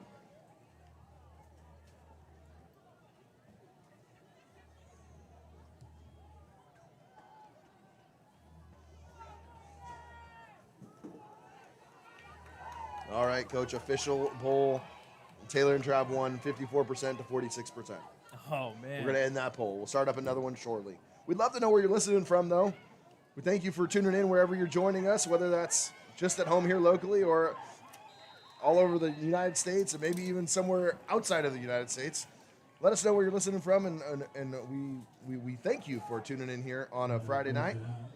It is going to be third down after that run to Evans, 3rd and 3. Evans is really racking up the rushing yards tonight. And what's interesting to see is he can go up the middle. He can bounce off to the outside. He's got the power. He's got the speed. It's a guy you got to keep your eyes on.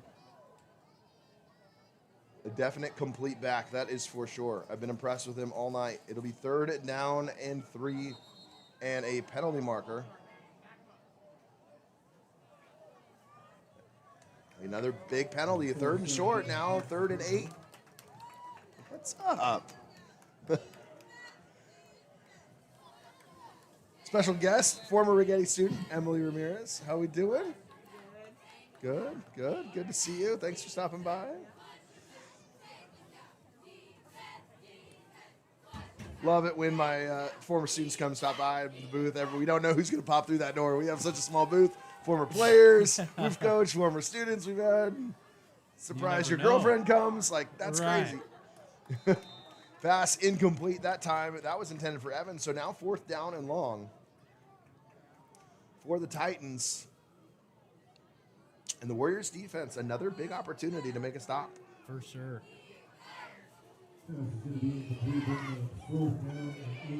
Is that a pretty good indicator that you're a cool teacher, Togs? I mean, you got the former students coming back to say what's up to you. I mean, that happened all last year, the year before. It's like, dude, I want some love too. Hey, Man. fake it till I make it, I guess, right? But I appreciate it. It's always good. That's the best thing about this field is being a teacher on campus and seeing the people and just, them coming back to visit. You did something right. That pass is intercepted. Is that Tom? No, it's incomplete. It hit the ground. That's actually probably a good thing it hit the ground because that's about 40 yards of field difference. So I'm glad it hit the ground. And Coach Pickett's not arguing that one. So it'd be 1st and 10 all the way out of the 40-yard line would have been about the 3-yard line. After that, good job of the Warriors defense once again. An interception looks good on the stat sheet, but if we're talking field of possession, you're getting the ball at the 40-yard line instead of inside the 5. Absolutely. Absolutely. We'll take that. For sure. It's a team game. Team game. Team game. All about it. Speaking of team games, fantasy football is starting back up. How do you feel about your team this year? Probably not good like every other year. No, I got an A+ report card from my there's draft. no way. Yeah, I did. You got an A+ on the did. ESPN report card. Nobody gets that. I did. I can show you for proof. But That's does that mean anything? unbelievable. I don't think it does. There's no way. You must be in a league with absolute idiots if you got an A+ on your report card. Yeah, my uncle, my buddy Eddie, those guys, morons, right?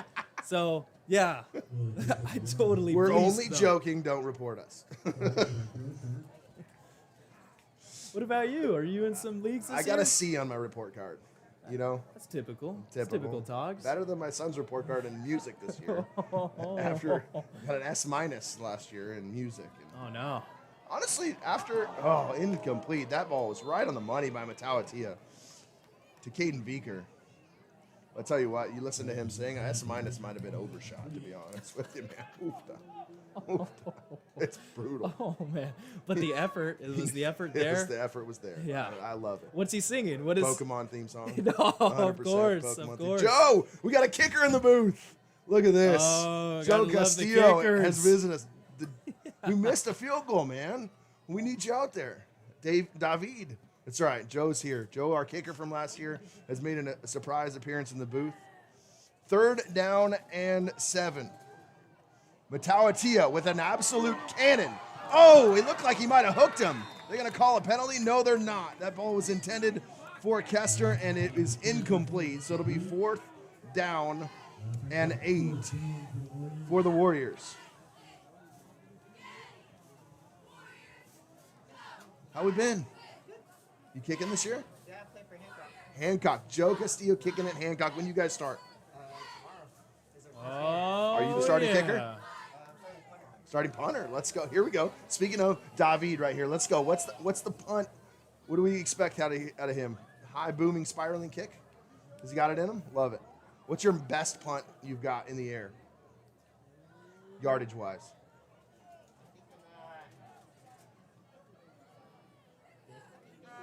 Nice. Pretty good. With the roll, my farthest one was like. Okay. Oh my gosh. That's got to be roughing the punter, right? He got the kickoff, and he got destroyed. Oh, man. That should be. I mean, it was on the ground. He picked it up. What's the rule on that? Should that have been roughing, or is that like on that gray area of they didn't know if he was going to – gray area, okay. If they hit his planting leg, then it'll be Okay. If it's just a straight on hit, then it's just. This feels like the kicking specialist in the booth, and they do it I at think NFL we need to games. put Joe on the mic We for need a to put few Joe on. seconds. Go, put him man. on. Let's go. do it. Let's go. You gotta get on, man. Joe Castillo, everybody. He is our kicker from last year. He is kicking or punting this year for Hancock. Joe, how many Warriors we got out on the Hancock squad this year? We got about, I think, Run through the names. we got Cash, we got Alex, we got Luis, we got Zach, Mondel, and then I feel like there's one more. That's a good group right there. That's So, some good. so about 5. How many of those guys are going to get see the starting? You think you're going to get some significant playing time? I know Zach is. Okay. And I heard he switched to tight end. Is that true? Yes. Okay. Love it. Zaxon Dejas is going to be going from offensive line here. And he thinned out, or what did he just kind of No? Apparently he was too small for being too small for O, and now he's defense. playing tight end? Yeah. Love to see it. Love to hear it. Hopefully, Bulldogs start tomorrow. Where was the game? Hancock. Who you guys got? We got Orange Coast. Orange Coast. They going to be good? Apparently through the years they've been all right. What a pitch and catch to Simonson. Oh, my goodness. One hand pass, Sam Gutierrez. No, that's Griffin Groshart to Simonson. And if you would have thrown that, he had to make a great play on that. If he was wide open and the Titans threatened inside the 20-yard line, what a throw and catch there by Groshart to Simonson.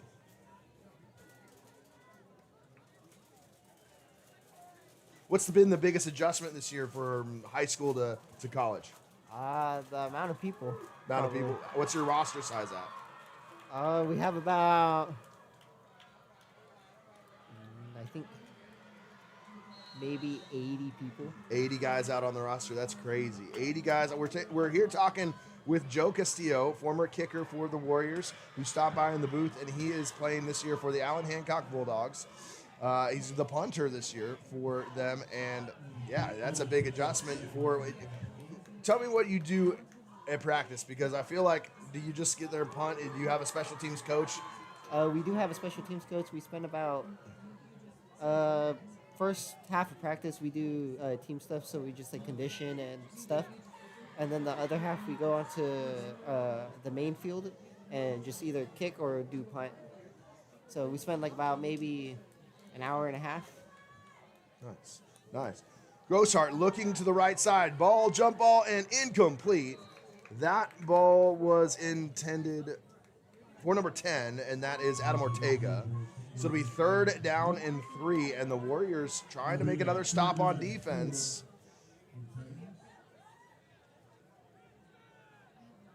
Well, thanks for stopping by. We really appreciate you. And we look forward to following you and hopefully getting and catching one of those games out there. So good luck, man. Thank you. Thanks. Joe Castillo, good to see him back in the booth. Just hire him full time, coach. Yeah, I think we fill him in for me, just like that. Need to take away my big paycheck I receive for doing this. Absolutely. I mean, I don't know if you're willing to take that big of a pay cut, to be 100% honest. Nick Evans runs the ball and gets close to the line to gain. Timeout on the field for injury. It looks like an injured Warrior down on the field.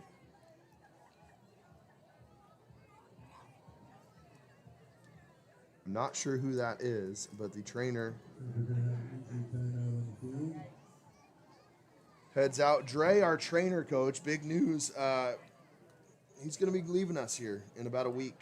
and we're going to be going through some changes of the athletic trainer. We had David Tronis there for a while. I'm hoping and praying, crossing my fingers, that we get David back in some capacity to help the athletes. Dre's done a fantastic job with these guys, but he is headed down to San Diego, and hopefully, obviously, we wish him well and thank him for everything he's done for the Warriors. That injured Warrior was Dylan Ibarra, number 44, as he heads off the field. Hopefully, he'll be back soon. They're going to measure for the first down, but yeah, athletic trainer is so important and such a huge job at this high school with so many sports they got to deal with. Really tip my cap to those guys. It's such a critical job because you see them at every single sport, and especially a guy like David Taronis, like just at a split second when he sees something, you see him just on a dart go into a player and assisting their needs. And he knows his stuff too. David is the man. Great basketball player back in the day. And what I hear now still is. Yeah, absolutely. I'll be honest, he was rocking a Paige Becker's jersey today at lunchtime basketball. Oh, all right. He's got his priorities in order. Fantastic. Yeah. But yeah, no, we appreciate Dre and all he's done, and hopefully that we can figure out a solution to get in the trainer. And it's such an important season here with football. 4th and short, about 6 inches or so. Nipomo might try to draw the Warriors offsides. Let's see if the Warriors can get a stop. It's going to be Grosshart up the middle, and he pushes forward. I believe he's got enough, but we will see. No indication yet by the officials. And there's the white hat saying first down. So it'll be 1st and goal from the 7-yard line. Nipomo trying to get in the end zone, Coach. This is such a huge drive for Nipomo, too, because they've had a few chances. They have not worked out for them. Right now, here they are. This is their opportunity.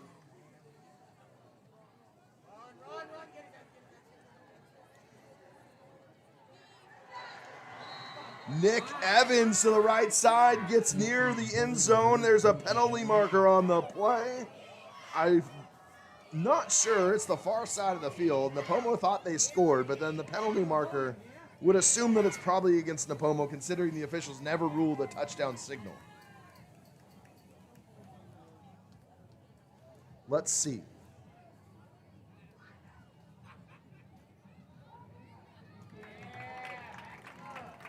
So a sideline warning against Nipomo.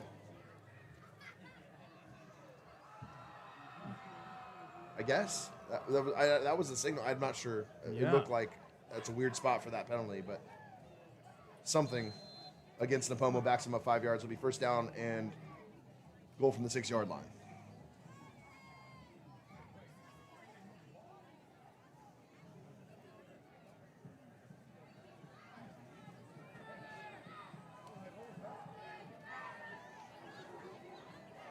First and goal. Grosshart looking left, passing, and that pass is Wow. complete and a touchdown to Jeremiah Wheeler. A 6-yard touchdown pass from Griffin Grosshart to Jeremiah Wheeler, and the Titans are on the board. Very impressive catch from Wheeler. To haul that one in traffic as well. Man, critical scoring drive from the Titans. The PAT is good by Noah Krebs, and the Titans cut the Warriors' score in half. So with 3:47 left to play in the third quarter, we got ourselves a ball game. Warriors 14, Nipomo 7. And we've been waiting for Nipomo to finally put points on the board. Having 0 the whole game, they haven't looked like a team who should be sitting at 0 points. They look like a team who should be well in the ball game, possibly tied. But that was just a really impressive play on that scoring drive to cap it off. I mean, I don't have the stats in front of me clearly, but I do believe that Nipomo is outgaining the Warriors for sure, I believe, in this game. Rushing attack. The Warriors have had some chunk plays, obviously the big one by Harris and the one by Kessler. They've also left some on the board I feel like the Warriors offense needs to put some points up because the momentum is definitely in the Titans' favor right now. Right. And look, I think both teams are really on the same level. I think what's been a big standout is field of possession for the Warriors. They've had much better position than Nipomo, and the turnovers as well. Krebs will kick it off. And Harris, no, I take that back. That is going to be Caden Veeker. And he just gets absolutely destroyed at the 20-yard line. Picked up and thrown down. Oof. That was a big hit. That was a big hit. That was a hit stick. Definitely. Man. Hey, I'm going to go back to it, Togs. Super cool having former students and also football alumni from the program just popping in the booth and taking over the mic. I think that should be a little something. If we have any alumni out there watching, come on in the booth. Shout out Get in the you a chat. few Let us minutes. know if you're watching. We hear Monteghetti's watching. We talked to Aiden Randolph, senior last year. He was here, came by and stopped before the game. You got Joe Castillo. Anybody else? Right. Any former alum? Shout us out. We give you a shout out here. We thank you for watching. Always love to see former athlete. Realize, Coach, it's been my 13th year here at Righetti. No. Like my 10th in the classroom. So it's like my 12th and a half, 12 years I've been doing this. What? Not in the booth, but been here at this campus. You see a lot of students go through. It's crazy how quick time flies. Oh, my goodness. That makes me feel old, too. That pass is in to Maka Miller. He bobbles it, but he does complete it. Gets a yard.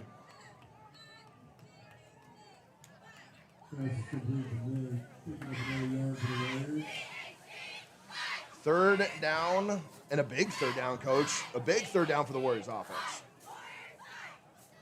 This is because Nipomo totally has the momentum right now. You definitely don't want to go 3 and out and give an offense with a little traction the ball back.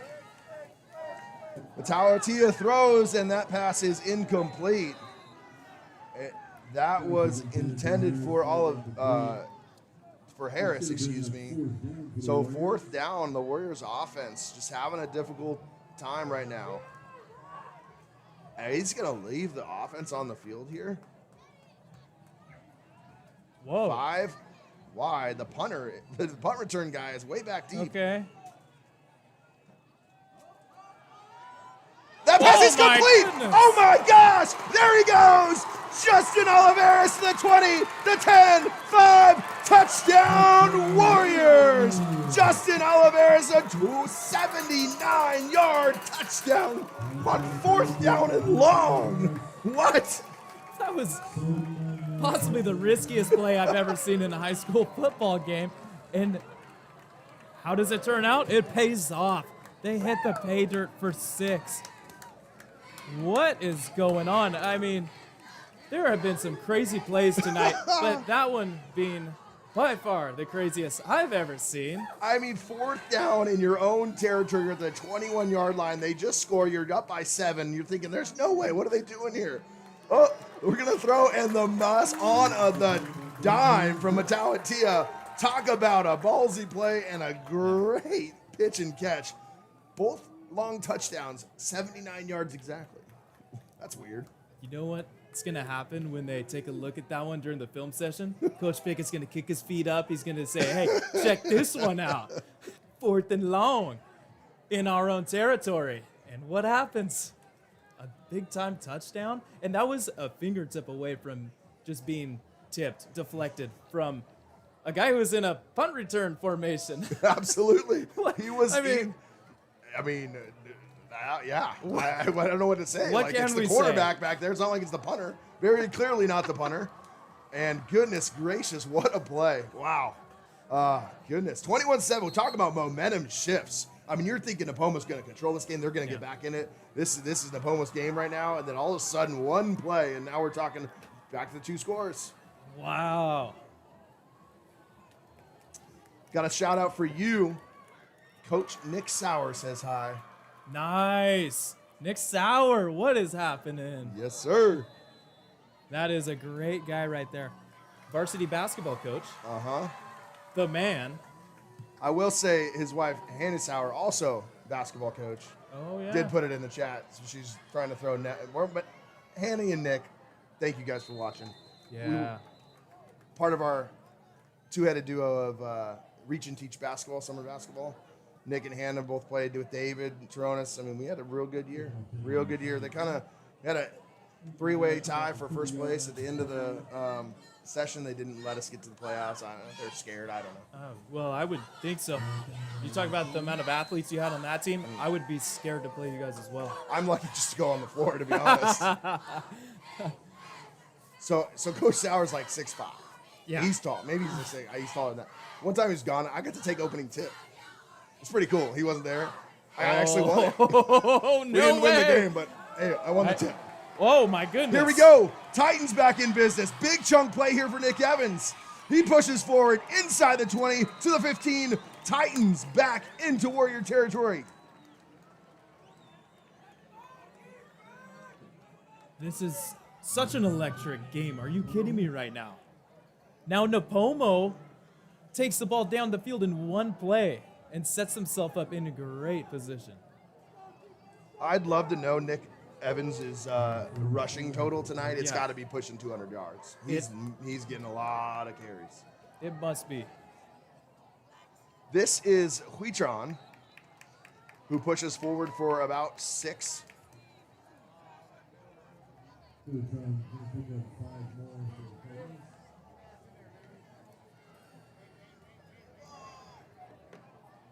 Second down and 4 as the Warriors make some switches there at the defensive line.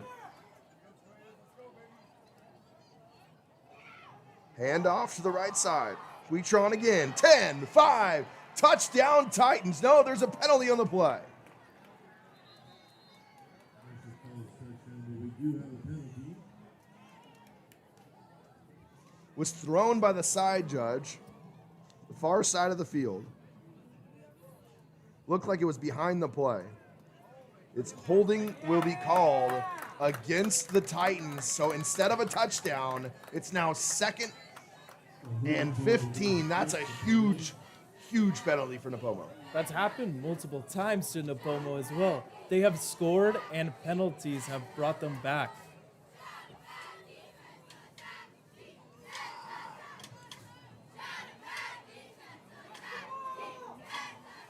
Nipomo, they're still going to put themselves in position to score right now though because they just do not stop. That run goes up the middle. Another 4 or 5 yard run there by Evans. He's back in the game after taking a couple plays off. It'll be 3rd and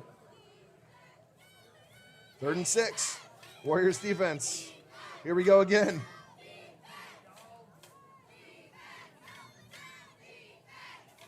Yeah, 3rd and medium. This is a big play here.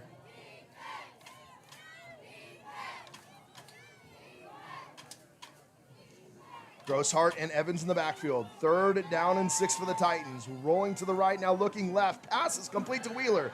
Wheeler's pushed forward, but Wheeler has the first down, and it'll be 1st and goal for the Nipomo Titans. One-on-one coverage on the outside, and Jeremiah Wheeler makes the play for Nipomo. Wheeler's starting to become the red zone option right here too. Brings up 3rd down and 6 for the Titans. And I think that's something, Coach, that they've been doing is Nipomo's been so good with the run that they've had to leave the corners out on an island, and it's just an easy play, 8-yard hitch, and there he is. Right. Wide open. Got to respect. Oh, that's going to be a false start on Evans.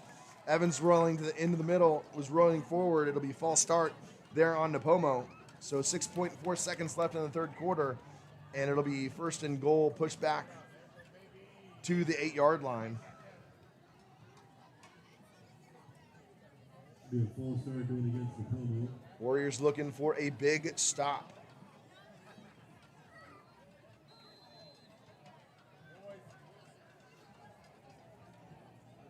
They're going to take this one to the end, and they're going to switch sides of the field. So with 1 quarter left to play, Warriors 21, Titans 7. Man, what a 3rd quarter there, Coach. That was really awesome. Man, Go ahead. I mean, I was just gonna say that's like watching like an action movie that just does not stop. Like there's not a scene where you want to leave off at because the entirety of it is just so fun to watch. I heard you get that way with certain shows. Your girlfriend was telling me how hooked you are at The Summer I Turned Pretty. And I feel like that's kind of what you're watching here. Am I right? Something like that. Something like that. Like The Bachelor or Too Hot to Handle. Like one of those. One of those. Well, we're buckle up, folks. We got a good game here. The Titans looking to cut it to one possession. They have the ball inside the 10-yard line. We got a 1 quarter of football left to play here in Orcutt. Thanks for joining us wherever you are. My name's Kyle Tognazzini. I'm alongside my partner, Weston Hamill. I got Alejandro Hernandez, who is chomping at the bit to go on live on air and reveal the face cam here, and we will try to get him to do it. He's been like smacking me on the shoulder. He's like the entire second half, like, put me on the cam, Wes. Put me Yes. on the cam. Like, dude, you're going to get your time eventually, man. We're going to bring it back. We're going to bring it back. Big stop here. Warriors need Titans. You feel like this is a must score here for them. Big time. Big time. Cut the lead down to 1 score. They have to get it done now. Pass to the left side, out of the backfield. That's going to be a touchdown. Touchdown Titans. Julian Ruiz on the touchdown pass. 8 yards officially, and the Titans cut it back to a score. Just the play looked so simple there, but there was a few key blocks on the outside that just made that play a walk-in. That really was too easy, but also to Nipomo's credit, that was just well executed. High snap. Kick is up by Krebs, and that does go through the upright. So big kick there to make it 21-14 with 11:55 left to play in the fourth quarter. I tell you, Coach, if there was a quarterback question mark, to me, Grosshart's been the guy this half. I mean, he's been the guy. He's putting the ball, even in the first quarter, he put the ball on the money, just had some drops. To me, he looks like the best quarterback from what I've seen just in this small sample size. Well, and a big part of having Grossart in the game, I think, is it takes away the predictability because having Gutierrez in the game, they were really more run heavy. Now having Grossart in, you got to take care of more options as a defense. It makes it a little bit tougher to handle, I think. But it's good to see both of them get some time. Obviously, Yeah. Gutierrez is a sophomore, so his time's coming for sure. But, cap off to the way Nipomo's played, and they're fighting. Both teams battling here tonight. As Noah Krebs will kick. Toes it up at the 40-yard line as Harris and Beaker back deep to receive.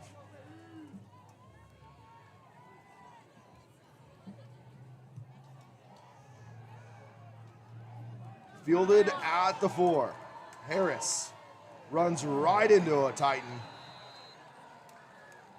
And a good stop. I believe that's 22 Evan Dahl who made the tackle. That was Kestner, on the return. So it'll be 1st and 10 with Matawatia at quarterback for the Warriors. Trying to move the football. Got a 79-yard pass play last possession. See what the Warriors can do and maybe work their way down the field. We'll see. I think being up 1 score as well. Look for Righetti to really run that clock down, see how their time management is going to be right now. Empty set, no running backs, but Maka Miller motions into the backfield. Pitch option left play to Maka. Maka cuts right. Now he moves forward, and he's going to get out near the 25-yard line. Short gain on the play. Little speed option left there for the Warriors. Yeah, I like that play call for the Warriors. Nipomo just had really good pursuit from their off-ball linebackers on that one.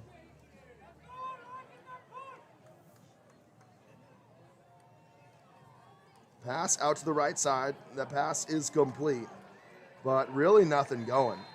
Again, that's Evan Dahl on the outside who makes a great tackle on Casper Gomez, number 15 for the Warriors. And Gomez just really didn't have any room to run. He didn't. Right when he caught the ball, Nipomo's been doing a really good job of getting to the football, wrapping up, getting multiple defenders to take down the ball carrier.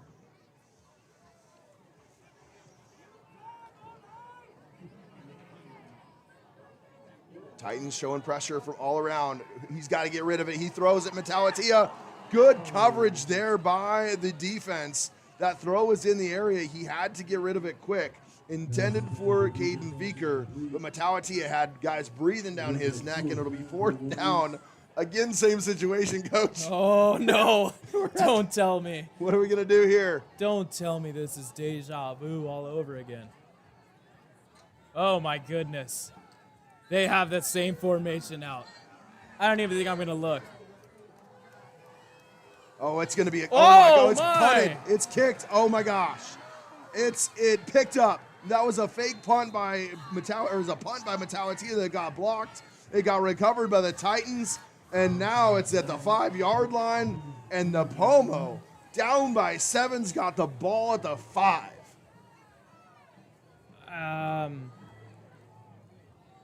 That's hard to quantify how you want to make that decision in your own territory. Coach, I don't know if maybe David's hurt. The punter is not there. They're trying to a different exotic look. I don't know. I can't speak to that. We're obviously not down on the field. We can't send it down to Aaron Andrews, unfortunately. Yeah, totally. This is going to go outside left. That's going to be one play and a touchdown for the Titans. That's Nick Evans finally getting in the end zone. And a 6-yard run, and we're a PAT away from a tie ball game. We've been saying the whole game, Nipomo is not ready to go away, no matter what the score is.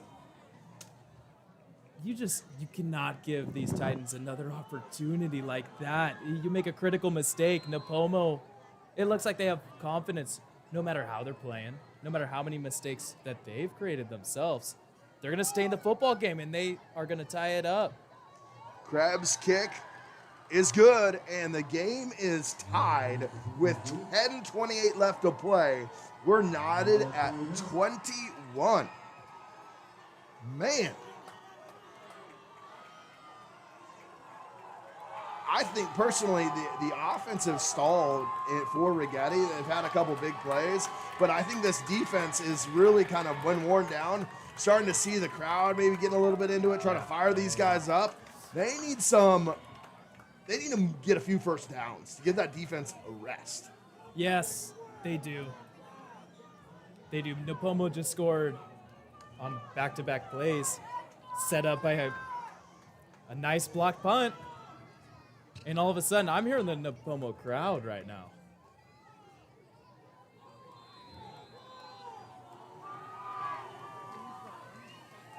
Krebs will kick it off to the Warriors. Harris back deep to receive with Kessner. Warriors could use a big play here.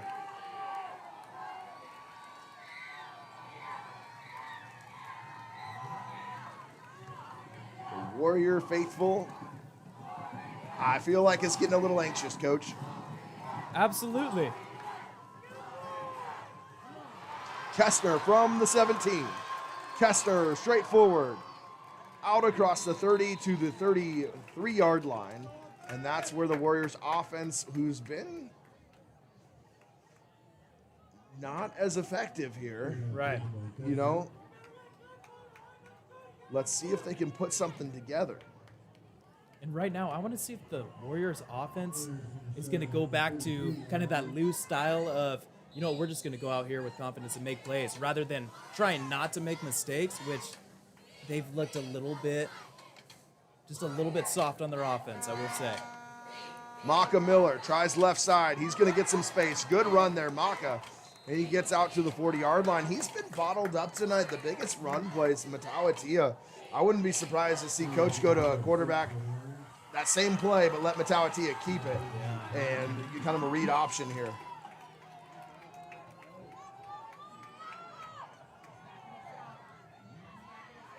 Maka steps through, across, maybe gets it.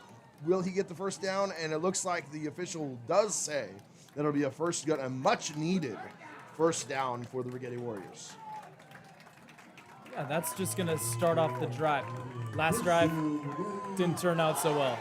This one, at least, just move the ball down the field, and actually take up a little time of possession to let your defense rest too. There's Matawatia. He's going to run forward. He's going to got to put the ball away because they're going to come for it. Matawatia gets about 6 on the play. We'll call it 5. Near midfield, it'll be 2nd down and 5 after the 5-yard run by Nick Matawatia. Yeah, really good first down play. Just keep getting that chunk yardage.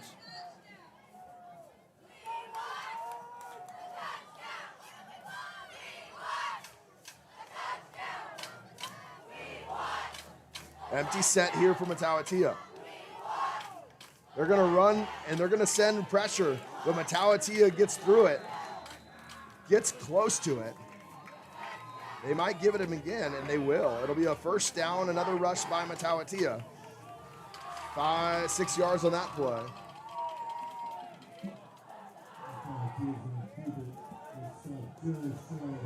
Nipomo tried to bring some pressure on the outside from Simonson, and it was a good play call up the middle. It was a very good play call. It looks like it's 3rd and short. They have marked. Oh, 3rd and short. Look at this formation. Have to believe a run to the right. Oh, yeah. Matawatia with some space. There's a penalty marker in the backfield.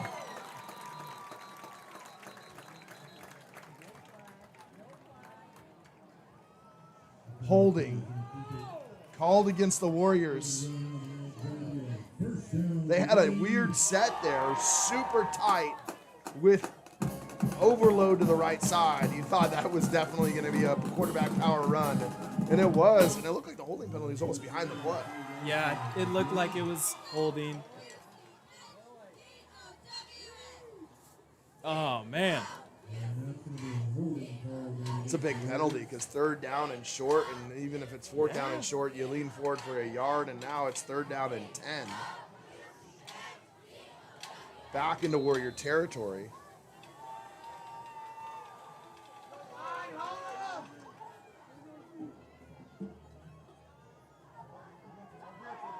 Pressure from the outside coming. It's going to be a quarterback or a running back draw. Maka's got to spin out of it. Oh my gosh, a great form tackle there by Jacob Goldsberry. Miller does get 5 on the play, but it'll be 4th down and 4. Tie game, 8 minutes left. Warriors with the football. Coach Pickett once again leaving the offense on the field. Okay, this is a big play call. I'm okay with this, even though it is 4th and medium. You are at midfield. Go ahead and win this football game. 4th and 4. Pressure coming from the Titans. Screen pass, great play call. Plenty of room. Maka Miller up the middle. Maka Miller with the big boys out in front. Maka Miller to the 20, to the 15, 10, 5. Maka for a touchdown. There's a penalty marker in the back at the 48-yard line. A penalty marker again. A screen pass. And either a holding or a ineligible man downfield penalty probably coming against the Warriors. The Warriors fans are not happy.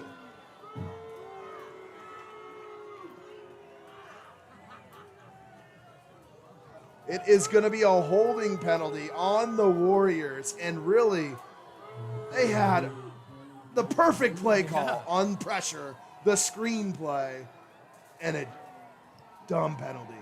That really was the play to go to. So many blockers downfield that just picked up an opponent. It was so well orchestrated. So 4th down and 12 now. Warriors gonna go for it again. Talk about excitement here. 7:22 left to play in the ball game. Miller motions out of the backfield. Matawatia drops back. A fumble! That's picked up by the Titans.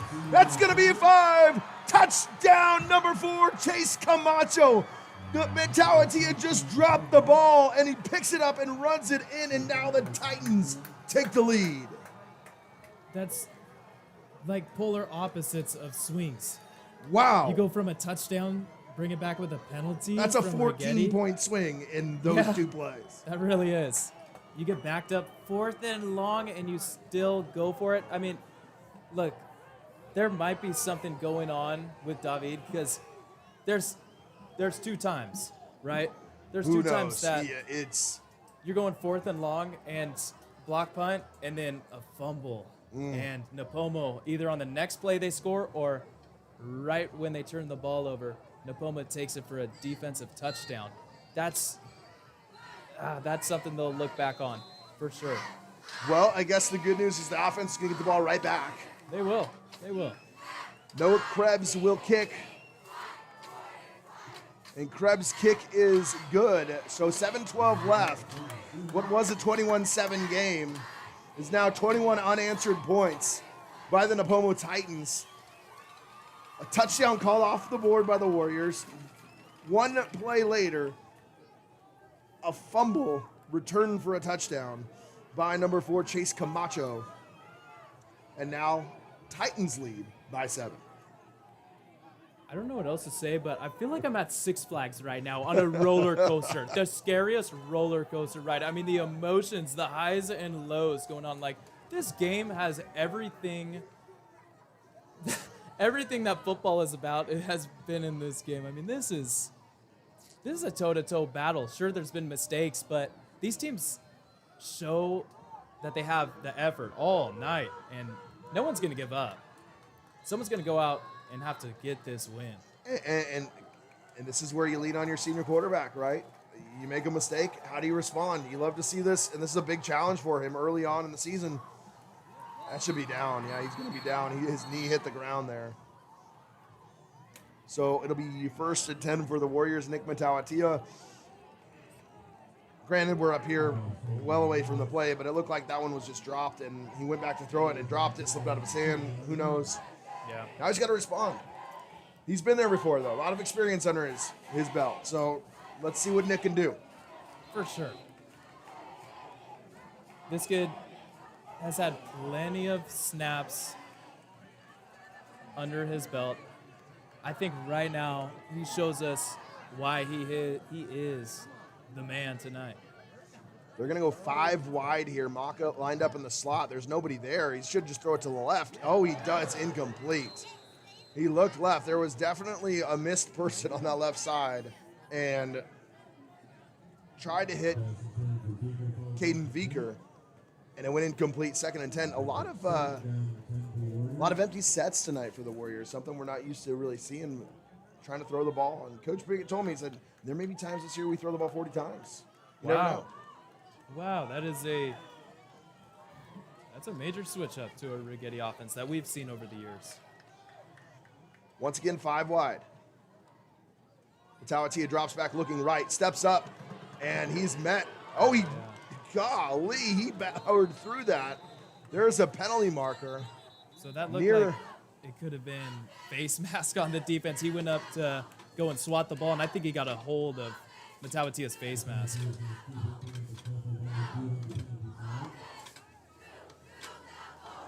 Looks like the 5-yard variety of the face mask is what they said.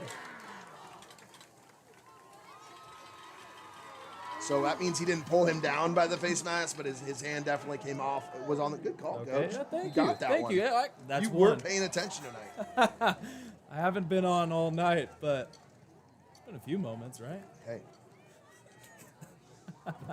Even a blind squirrel finds a nut. Absolutely. 2nd and a yard.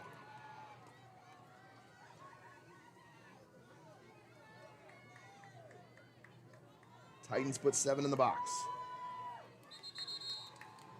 And another costly penalty. This time it's going to be against the Warriors.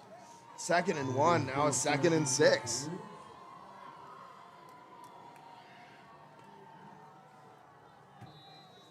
$6:30 now. Time's getting short, Coach. Yeah. The opportunities are now slim for our Warriors. You got to think this drive, you got to go ahead and tie the game up. Screen pass again. Oh my God, interception. That's going to be 6. That is an interception return for touchdown. Griffin Grosshart for the Nipomo Titans jumps the screen pass, and now Titans by 14. Just daggers after penalties. For sure. For sure, the penalties have led to negative plays from the Warriors. Man, sucks the air right out of this crowd. 6:09 left to play. I mean, it's not over, but my goodness, the Warriors offense has just had some issues. And really, it's been penalties, Coach. Yeah, penalties have been crushing the Warriors now.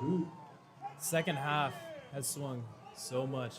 What is that, 21 unanswered points from Nipomo? And they've done it with huge defensive plays.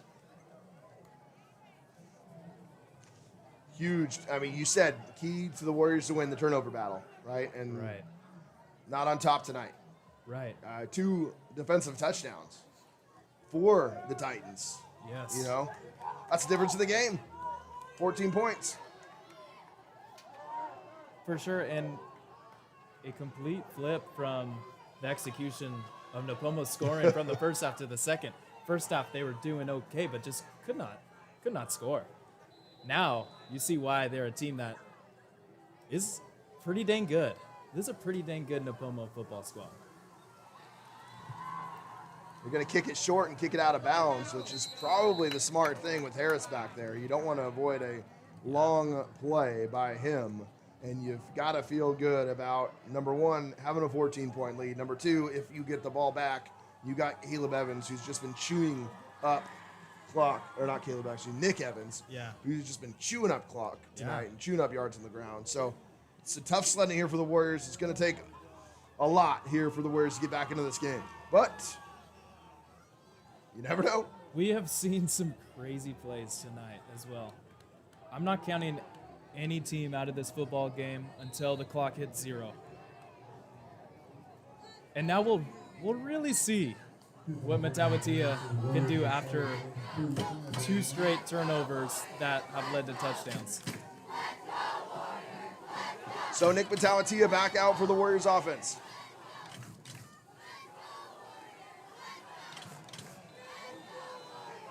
That goes to Maka Miller for a loss of 2. It'll be 2nd down and 12.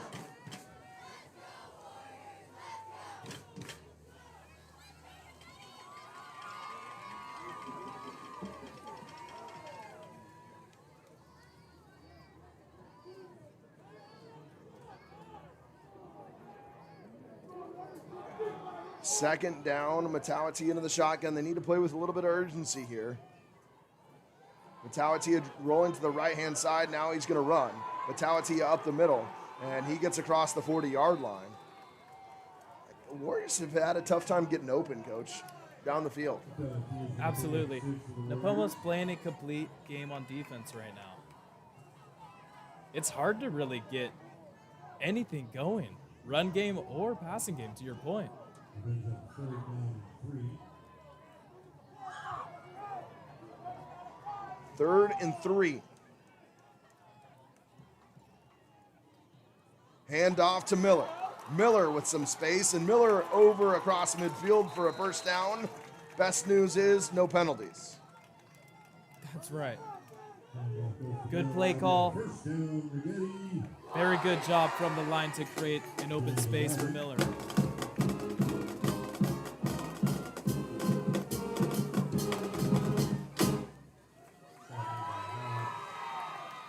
First and 10 for the Warriors at the 47. Matawatia will keep it. Matawatia pushes ahead and will get about 7, but they're going to need points. And they're going to need points quickly, Coach. Very much.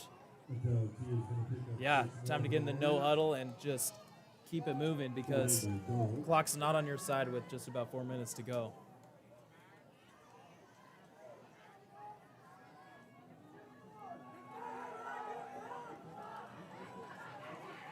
Play action. Matawatia rolls to the left, and he is brought down. There's their guy, Troy Simonson. Huge defensive play for a massive loss. And and it's going to be 4th down and pretty much the ball game here. Correction, 3rd down and 12. I apologize. Nipomo's playing with such confidence right now. They're just getting to the quarterback. They're just rushing and getting to the quarterback, giving Metawatia no time to throw. Right. And look at they're clamming the line of scrimmage. They're bringing 5, unguarded. He's just going to throw it up. And unfortunately, you got to throw intermediate routes on those. You can't just, he's got to throw something short to get open, but he's just got no time to throw that football. And it's going to be 4th down as Metawatia is slow to get up. And the ball game here for the Warriors. Yeah, Metawatia's having a little bit of a hard time right now taking that hit.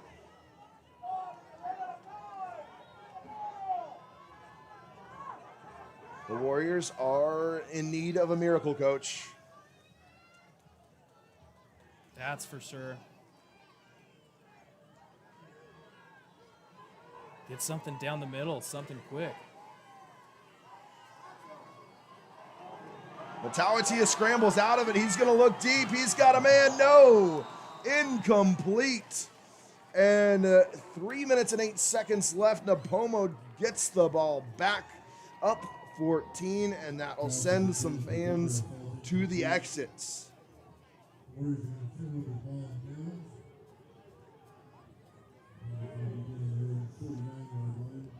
So obviously we're getting broadcast here, Coach, but I'm going to put up a poll. Who's the player of the game? Nick Evans, Griffin Grosshart. Both guys having great games for Nipomo and both deserve the recognition.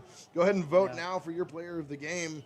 Obviously this one's probably not going to end in the Warriors' favor, but those guys have had a really good football game. Nipomo came to play tonight.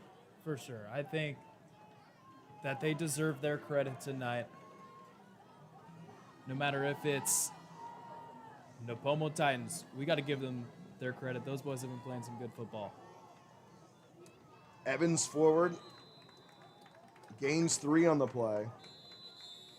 Warriors are going to take a timeout with 3 minutes, and let's look ahead to their schedule, Coach. And Warriors, not a whole lot of time to kind of dwell on this loss, barring a miracle here. But here's their schedule coming up. We got a nice graphic. They're back here next Friday against Lompoc. Hopefully you'll join me for that one. Oh yeah, I'll be here.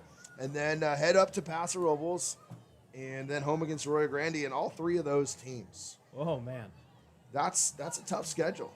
All 3 of those teams are going to be just as physical, if not more physical, than what we're seeing here tonight. So Warriors kind of got to collect themselves and regroup, and hopefully come back next week ready to compete against a team that lost, or a team that beat Nipomo last week in Lompoc 17-7. Yeah, that's very true. Those are some tough games really out of the gate for your season. So it'll be 2nd down for Nipomo. There's definitely good things to look back on from this game, but there's so much that you can totally clean up from this game and be like, you know what? We did not play our cleanest football. We have a lot to work on, but I think there's things that you can build on and say this team can definitely make some noise this year. There's been some costly mistakes, obviously, but I think it comes down to time to get rid of the football and, figuring out those shorter routes to where they can get guys open quicker. So if they do bring a lot of pressure, because I tell you what Nipomo's putting on film tonight against Righetti is what teams are probably going to look at and be like, oh, this is how you stop the quarterback. Yeah. And that's just putting pressure, and can't pick up those blocks, and they have had a really, really tough time up front handling the blitz. Right, and it showed during the last drive too. Metawatia has gotten hit so many times, especially scrambling, and he got off the field a little slow at the end.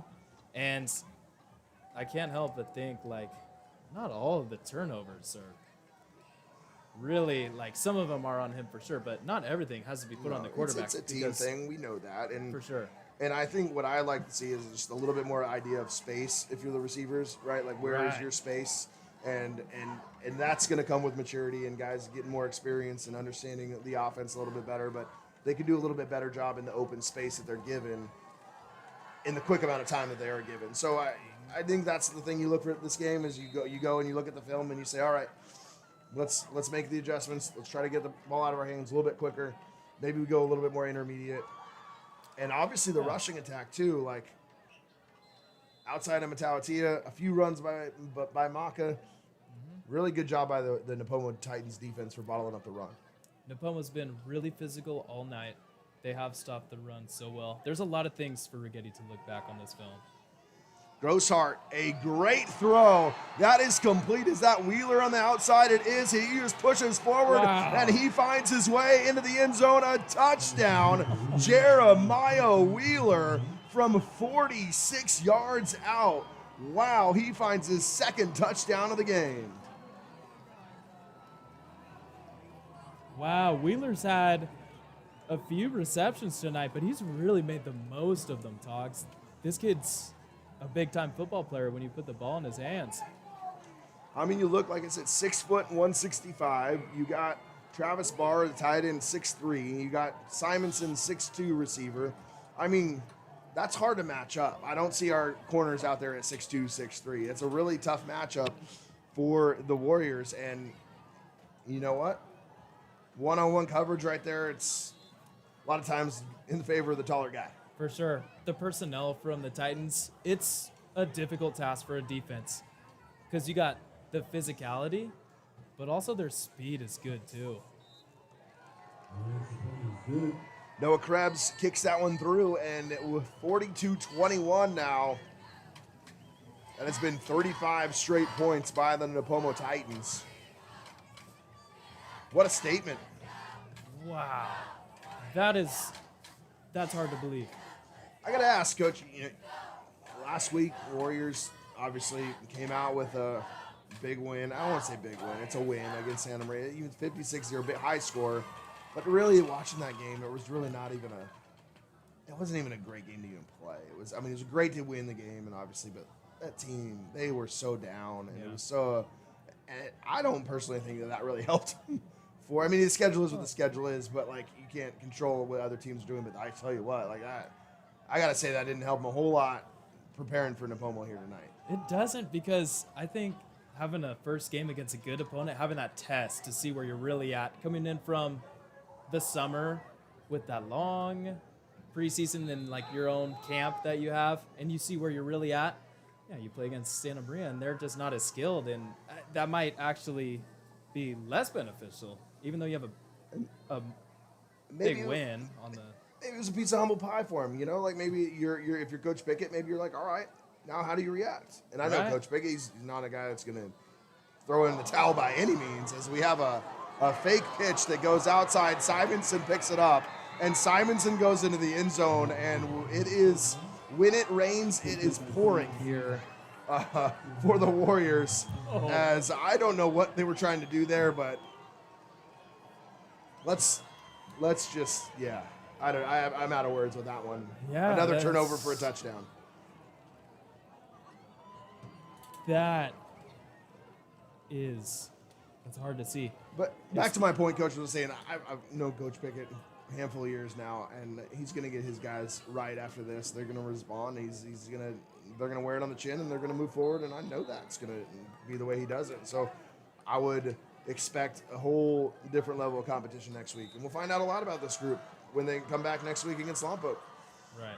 What are they going to do? How are they going to respond? And that's what you'd like to see after a loss. Is like, I'm excited to see how they respond. And it's early. It's second game of the season. It's non-league. This game, you can take one of these, You can. And look, there's nothing that you're going to do about the score right now. Like, whatever happens, look, Nipomo has put this game way out of hand, but it's been out of hand for a minute too. And I think if you look back on this, you watch that first half, Righetti's a good football team. You stick to that and you play within your football game, this team's going to give themselves a shot. This is hard to watch right now because of all of the errors that they are creating. It's not good football right now. No, and momentum's out of hand at this point. I think you take anything that's happened after that 14, you throw it out the window. It is what it is. You go forward. But Nipomo, just kind of talk a little bit about them.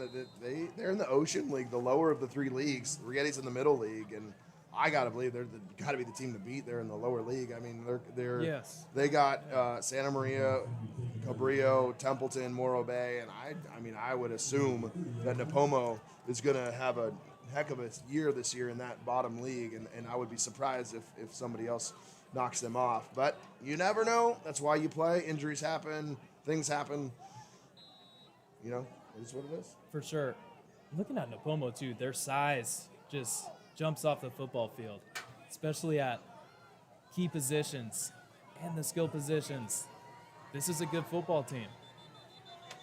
So, Coach Pickett going with Francisco Ortega here at quarterback as this, kind of the backup quarterback. And he's going to get a few reps here. And a good thing. I agree, the great move. It's the right move, Coach. You got to let Ntautia get some rest. And you would hate a stupid injury here. For sure. And it's always okay to have your backups get game time reps, too. You never know what will happen in a season.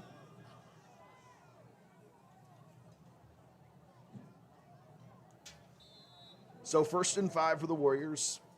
After the penalty there by the Titans, it looks like it's going to be another penalty. Probably some second string guys on both sides of the field here with 2:31 left to play as you're seeing some penalties. But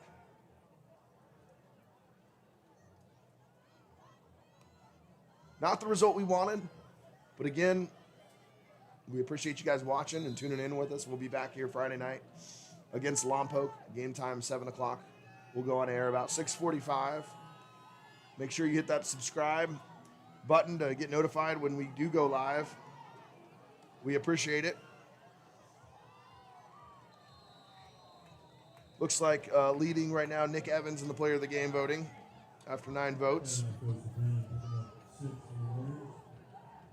Yeah, I think you really can't go wrong with choosing Either the player of one the game. had a great game. Those yes. guys have both had great games. Grosshart, too, with some big defensive plays. And leading this team to a victory as the quarterback. Oh, man. Senior running back Keegan Brennan gets the ball, and he goes forward for about 3, and it'll be 3rd down and a yard with 1 minute and 49 seconds left to play.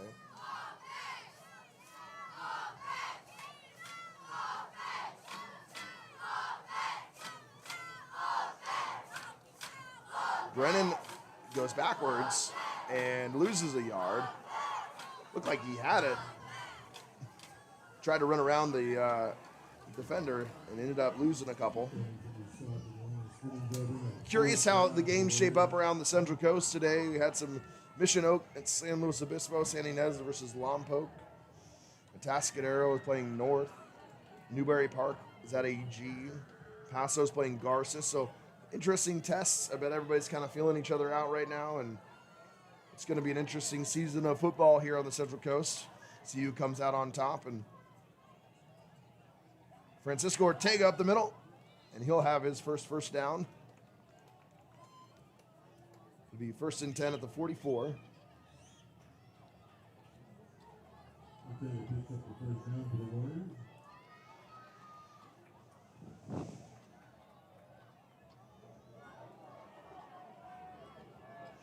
I'm looking. You know what I'm looking forward to, Coach? Waking up tomorrow, the game of the year already. Man. Texas, Ohio State. I tell you what, that should be a good one. Who do you got? Oh, man. Well, Arch Manning's the quarterback for Texas. That's going to be really fun to watch. Texas, #1 seed, #1 team in the nation. Man. Maybe the Heisman favorites, 2 of them. Jeremiah Williams, I think?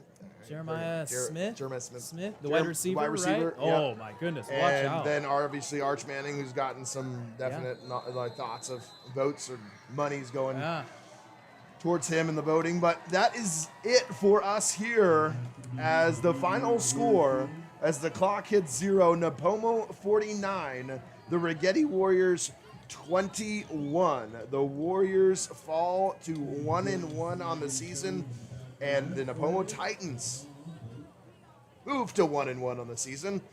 A rough loss for the Warriors, maybe surprising many of us out there. The Nipomo came here and just really kind of dominated the Warriors. Was closer than 49-21, but I think the better team that played better tonight definitely won. Coach, your final thoughts? Look, Nipomo's a good team. They definitely surprised me with how well they played throughout most of the night. Look, Warriors are definitely going to watch a lot of film. Coach Pickett is going to get to work. Our coaching staff is solid. They're going to have our Warriors prepared starting now, moving on throughout the rest of the season, and I cannot wait to watch. Well, we will be back here, like I said, next Friday night against Lompoc as the Braves come to town. Final score, 49-21. Our player of the game, Nick Evans for the Titans, with a definite 1A to Griffin Grosshart. You guys had a fantastic game. Congratulations to both of you. Best of luck to Nipomo. We'll see you next Friday here from all of us here at Righetti High School, alongside my partner, Weston Hamill. Alejandro Hernandez on the score and on the camera. We appreciate you. Wishing you guys a very happy weekend. Happy Labor Day. Enjoy the extra day off. We'll see you next week. Good evening from Orcutt.